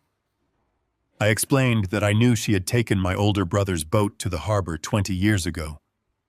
I told her I knew she had paid Silas Vance to sabotage the mechanical systems, sending Michael to the bottom of the Gulf so she could absorb his share of the family company. I watched the absolute horror blossom across her face. The buried secret she thought was safely lost to the ocean had returned to destroy her. I told her that Silas had confessed to everything on the Coast Guard cutter, trading her 20-year-old murder plot for a sliver of federal leniency. She was not just facing charges for my attempted assassination. She was going to be prosecuted for the cold-blooded execution of my brother. The realization paralyzed her. The breath hitched in her throat, and she stared straight ahead with vacant, defeated eyes. I stepped back and looked at both of them. I told Cameron that the family legacy stopped right here in this miserable room. I explained that a legacy is built on honor, sacrifice, and mutual respect, things he had gladly traded for a quick payout. I turned to Vincent Reed. My attorney stepped forward, unclasped his leather briefcase, and pulled out a thick stack of legal documents. He placed the heavy folders squarely on the metal table directly between Patricia and Cameron. I told them to look at the paperwork. I explained that while they were busy plotting my demise and picking out luxury real estate, I had been systematically dismantling the empire they felt so entitled to inherit. I told them that the suburban estate they loved so much had been legally transferred to a charitable trust dedicated to maritime safety. The bank accounts, the investment portfolios, and the corporate holdings had all been completely liquidated and moved into impenetrable offshore foundations that they could never touch. The luxury cars in the driveway were scheduled for repossession the following morning. I told them they owned absolutely nothing. They were entirely penniless. Their credit cards were canceled. Their safety nets were burned to ashes. They had traded their freedom for a fortune that no longer existed. Cameron choked on a sob. He looked at the legal documents, the reality of his total ruination finally sinking in. He was going to spend the rest of his natural life in a federal penitentiary without a single dime to his name. Patricia remained frozen, her gaze locked on the papers, a silent statue of pure defeat. She was the brilliant architect of her own destruction. A sudden commotion outside the heavy steel door broke the silence of the room. The sound of shouting echoed down the corridor, accompanied by the sharp scuffle of heavy boots. The door burst open. 2 uniformed officers were physically restraining Monica. Cameron's wife was thrashing wildly against their grip, in her face red with frantic indignation. She had followed them to the precinct and grown tired of waiting in the lobby. She demanded to see her husband. She screamed at the officers, asserting her wealth and her elevated social status, threatening to sue the entire police department for holding her family without cause. She broke free for a fraction of a second and stumbled into the interrogation room. She stopped dead in her tracks when she saw me standing there in my tailored suit. Her eyes darted from my face to Cameron, who was weeping in handcuffs, and then to Patricia, who looked like a hollowed-out shell. Monica's arrogant bluster evaporated. She looked down at her hand. She was tightly clutching the legal document I had signed for her earlier that week, the document that supposedly granted Cameron full power of attorney and unrestricted access to my financial accounts. She raised the paper like a shield, waving it frantically in the air. She shouted that they had legal rights. She claimed the document gave them full authority over the estate and that no one could touch their money. She looked at Cameron, demanding that he explain what was happening and why the police were treating them like common criminals. I did not say a word. I simply looked at Vincent Reed and offered a small, subtle nod. Vincent stepped toward Monica. He reached into the inner pocket of his suit jacket and retrieved a small, cylindrical device. He clicked a button on the side, illuminating a powerful purple ultraviolet light. He asked Monica to place the document on the table. She hesitated, her eyes darting nervously around the room, but the sheer weight of the authority closing in on her forced her to comply. She slowly laid the crisp white paper flat against the cold metal. Vincent held the ultraviolet light directly over the signature line. He swept the purple beam across the length of the page. The paper was completely and utterly blank. The ink I had used to sign my entire fortune over to them had entirely vanished. I had used a specialized temporary drafting ink that completely faded after 24 hours. There was no signature. There was no power of attorney.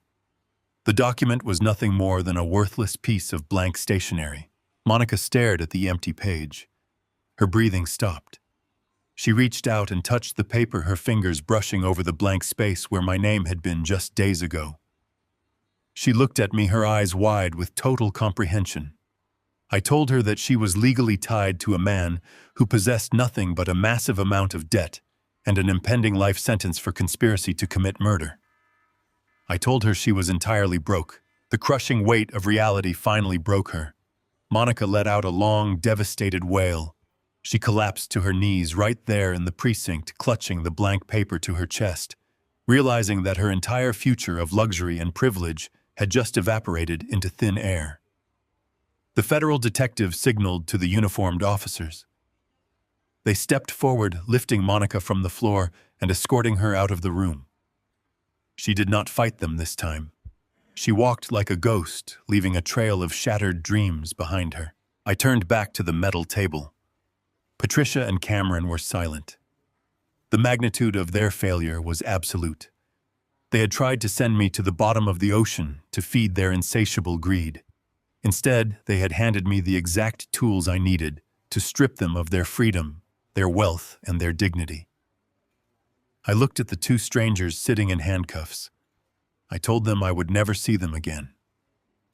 I turned my back on my former family, walked out of the interrogation room, and stepped out into the clean, bright sunlight of a brand new life. 6 months had passed since the heavy marine fog lifted on the Gulf. The federal courthouse in the city center stood as an imposing fortress of polished mahogany and cold granite. I sat in the front row of the gallery wearing the same charcoal suit I had worn in the sterile interrogation room all those months ago. The air inside the courtroom was thick with anticipation and the low murmur of hushed conversations. The gallery was packed to absolute capacity. Local reporters, federal agents, and curious onlookers filled every available wooden bench. They were all waiting to witness the final act of a conspiracy that had captivated the entire coastal city. I sat perfectly still, my hands resting comfortably on my knees. I did not feel anxious. I did not feel sorrow or regret. I felt the profound, crystal-clear tranquility of a man who had successfully navigated a labyrinth of treachery and emerged entirely whole. The heavy wooden doors at the front of the courtroom swung open, pulling the collective breath from the crowded room. The bailiffs led the defendants through the secure entrance. The visual transformation of the three conspirators was absolutely staggering. Silas Vance entered first. The massive, intimidating predator who had boarded my boat with a suppressed weapon was completely gone. He shuffled forward in a bright orange penitentiary jumpsuit. His broad shoulders slumped in permanent defeat. His once powerful hands were heavily scarred and wrapped in thick compression bandages, permanently mangled from the explosive blast of the shattered fishing rod. He looked at the floor, a broken tool of violence waiting for his final disposal. Then came Patricia and Cameron. The sight of my former wife and son provided a visceral testament to the destructive power of their own boundless greed. Patricia had seemingly aged a decade in a matter of 6 months. The immaculate aristocratic glow she had cultivated for 35 years was entirely eradicated. Her hair was dull and graying at the roots, her posture stooped beneath the crushing weight of federal prosecution and the loss of her precious social status. Cameron walked closely beside her, his face a sickly, translucent white. The arrogant swagger of the corporate heir had evaporated entirely, leaving behind a terrified, trembling boy trapped in the body of a ruined man. They were directed to the defense table by the armed guards. The heavy steel chains around their wrists and ankles clinked sharply against the wooden chairs. It was the only sound they were permitted to make. I allowed my gaze to drift briefly across the center aisle of the gallery. Monica sat in the second row, completely isolated from the rest of the spectators. She did not look at her husband. She stared straight ahead with hollow, exhausted eyes. The designer dresses and expensive jewelry she once flaunted were gone, replaced by a faded generic blouse and a worn canvas tote bag. Vincent Reed had kept me fully informed of the exact dimensions of her financial downfall. When the federal authorities seized Cameron's assets and my temporary drafting ink faded from the power of attorney document, Monica was left holding an empty bag. She inherited nothing but a mountain of staggering debt. Cameron had utilized predatory loans and massive lines of credit to fund his initial legal defense before his accounts were completely frozen by the federal court. Monica was legally bound to the financial wreckage of her husband. Vincent reported that she had been forcefully evicted from their luxury apartment months ago. She was currently working 2 grueling minimum wage jobs just to keep a simple roof over her head and satisfy the relentless collection agencies tracking her every move. The arrogant woman who had happily scrolled through Caribbean real estate listings while eagerly waiting for my death was now scrubbing floors and serving coffee merely to survive. Her absolute ruin was a quiet secondary victory in the grand architecture of my survival. The bailiff ordered the courtroom to rise as the federal judge entered the chamber. Judge Miller was a stern, uncompromising man who tolerated absolutely no theatrics in his courtroom. He took his seat at the elevated bench, organizing his thick case files with deliberate precision. He looked down at the defense table with an expression of profound, unyielding disgust. He began to speak, his voice echoing through the silent room with the heavy finality of a falling gavel. He recounted the entire timeline of the conspiracy for the official record. He spoke of the meticulous planning, the $50,000 wire transfer, the manipulated life insurance policy, and the lethal trap set upon the open ocean. Judge Miller did not stop at the attempted murder. He explicitly addressed the revelation of my older brother, Michael. He stated that while the strict statute of limitations and complex evidentiary challenges prevented a formal homicide conviction for a 20-year-old crime, the federal court heavily considered Patricia and Silas's documented involvement in that maritime tragedy when determining their absolute lack of rehabilitation potential. The judge looked directly at Patricia and called her a master manipulator entirely devoid of basic human empathy. He turned his piercing gaze to Cameron and called him a weak, greedy accomplice who willingly sacrificed his own father for a fleeting illusion of unearned wealth. The judge declared that their actions represented the absolute worst of human nature, a cold and calculated betrayal driven entirely by financial lust. The moment of absolute reckoning had finally arrived. Judge Miller ordered the defendants to stand and face the bench. Silas Vance rose slowly, the heavy chains rattling around his ankles. The judge sentenced him to life in a federal penitentiary without the possibility of parole. Silas did not react or speak. He simply lowered his head and accepted the permanent darkness of his concrete cell. Then the judge turned his attention to my former family. He addressed Patricia and Cameron together, citing their orchestrated cruelty and their total lack of remorse prior to their arrest. The entire courtroom held its breath. The judge sentenced Patricia Foster to 25 years in federal prison without the possibility of parole. He sentenced Cameron Foster to the exact same term. 25 years of rigid routine steel bars and absolute isolation from the luxurious world they had tried to steal. Patricia let out a stifled, agonizing gasp. Her knees buckled beneath her, and she had to be physically supported by her appointed public defender to keep from collapsing to the floor. Cameron began to weep openly, his tears dropping onto the polished wood of the defense table as his entire future was erased by a single sentence.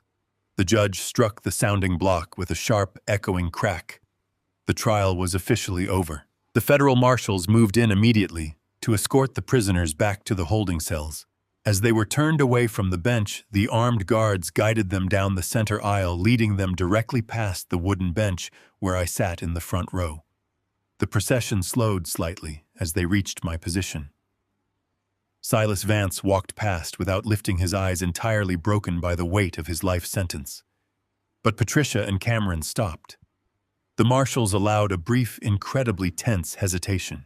Patricia looked at me through her matted hair and streaming tears. The cold, calculating predator who had kissed my cheek on the morning of my execution was gone, replaced by a desperate, pathetic shell of a human being. She opened her mouth, her voice a ragged, breathless whisper. She begged me for forgiveness. She pleaded for a single ounce of the mercy she had eagerly planned to deny me at the bottom of the ocean. Cameron leaned awkwardly toward me, his heavy chains rattling loudly against the wooden pews. He choked on his own violent sobs, calling me Dad, begging me to speak to the judge, begging me to somehow save him from the living nightmare he had built with his own 2 hands. They offered me their absolute humiliation in front of the packed courtroom, praying for a final miraculous lifeline. I looked at the 2 strangers standing in shackles before me. I felt the profound weight of my 40 years of misplaced love, countless sacrifices, and blind devotion. I looked into their desperate, pleading eyes and searched my soul for any remaining fragment of affection or pity. There was absolutely nothing left. I did not raise my voice. I did not offer them the satisfaction of my anger or the closure of my forgiveness. I offered them the most devastating response possible. I gave them absolute, unbreakable silence. I held Patricia's gaze for one long, definitive second, letting her see the complete emptiness in my eyes and the unshakable certainty of her own doom. Then I smoothly turned my back on them. I faced the heavy wooden doors of the courtroom, entirely disconnecting myself from their existence. The marshals grasped their arms and pulled them forcefully forward. Their wails of despair echoed down the long corridor as they were dragged away into the permanent darkness of the federal prison system. I adjusted my suit jacket and walked slowly down the center aisle, passing the murmuring reporters and the stunned spectators. I pushed open the heavy brass doors of the courthouse and stepped out into the brilliant, blinding sunlight. The coastal breeze washing over the city steps was clean and fresh. The air tasted incredibly sweet. The purge was entirely complete. I was finally free. The warm tropical breeze swept across the pristine coastline, carrying the clean, sharp scent of salt and sun-baked teakwood. The water stretching out before me was a brilliant, endless expanse of sapphire blue, entirely different from the freezing, lightless gray depths of the Gulf where my life was supposed to have ended. I stood barefoot on the expansive aft deck of my new vessel. It was a massive 90-foot luxury motor yacht, a masterpiece of modern marine engineering, purchased quietly and efficiently with the immense fortune I had successfully shielded from the predators who once lived in my home. The twin diesel engines idled beneath the hull with a deep, reassuring vibration. There were no hidden explosives wired into the ignition. There were no tracking devices transmitting my location to a pair of greedy heirs. There was only the gentle, rhythmic rocking of the ocean and the profound, absolute silence of true freedom. For 35 years, I had shared my waking hours with strangers wearing masks of affection.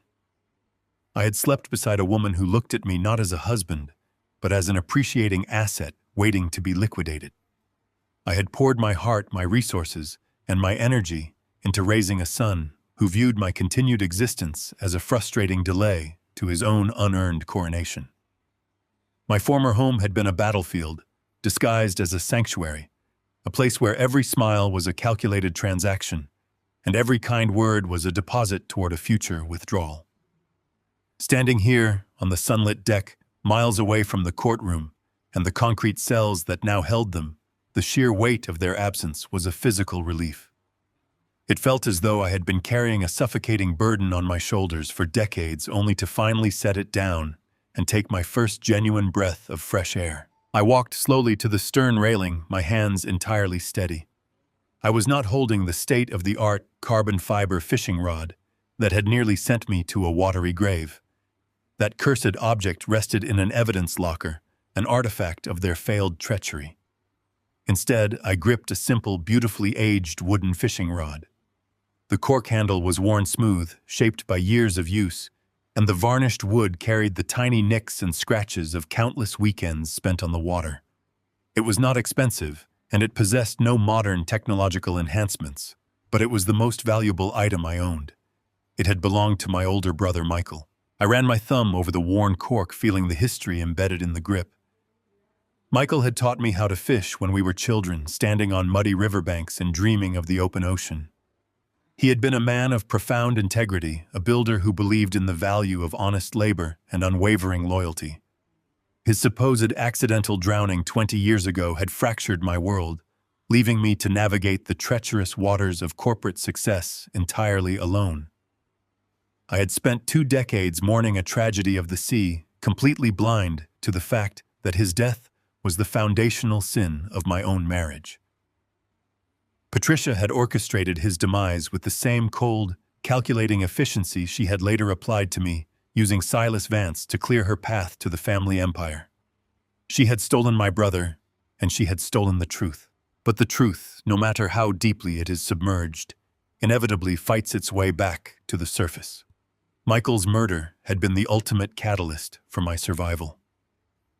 When the digital audio files captured Patricia and Silas discussing that 20-year-old assassination, the final illusion of my family shattered completely. It was the moment I realized that I was not merely dealing with greed. I was dealing with a malignant systemic evil that had infected my life long before I ever recognized the symptoms. Holding Michael's rod now was a silent tribute, a promise fulfilled. He was no longer a forgotten casualty of their ambition. He was the anchor of my justice. I had brought his memory out of the dark and into the light. I stepped up to the edge of the teak deck and looked out at the rolling blue waves. I pulled my arm back and cast the line smoothly into the air. The reel sang a high, clear note as the weighted hook sailed over the water and broke the surface with a quiet, satisfying splash. I engaged the drag and felt the line pull tight against the current. The physical repetition of the act was incredibly grounding. It grounded me in the present moment, washing away the sterile smell of the interrogation room and the claustrophobic tension of the federal courthouse. As I watched the line trace a gentle arc in the water, the profound philosophy of my survival settled over me. Society conditions us to believe that family is defined strictly by blood and legal certificates. We are taught that sharing a last name requires an endless reservoir of forgiveness, tolerance, and sacrifice. But the ocean had taught me a much harder, purer truth.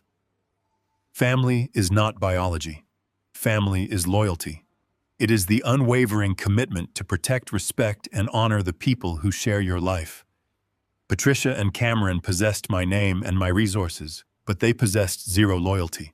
They were a biological infection, a necrotic tissue that was slowly poisoning the healthy host. When an infection takes root, you cannot negotiate with it. You cannot love a disease into submission, and you cannot bargain with a tumor. There is only one cure for that level of toxicity. You have to cut it out completely. You have to amputate the diseased flesh without a single ounce of hesitation or remorse. I had excised Patricia Cameron and Monica from my existence with surgical precision. I had severed the financial arteries that fed their arrogance and watched their artificial kingdom wither and die.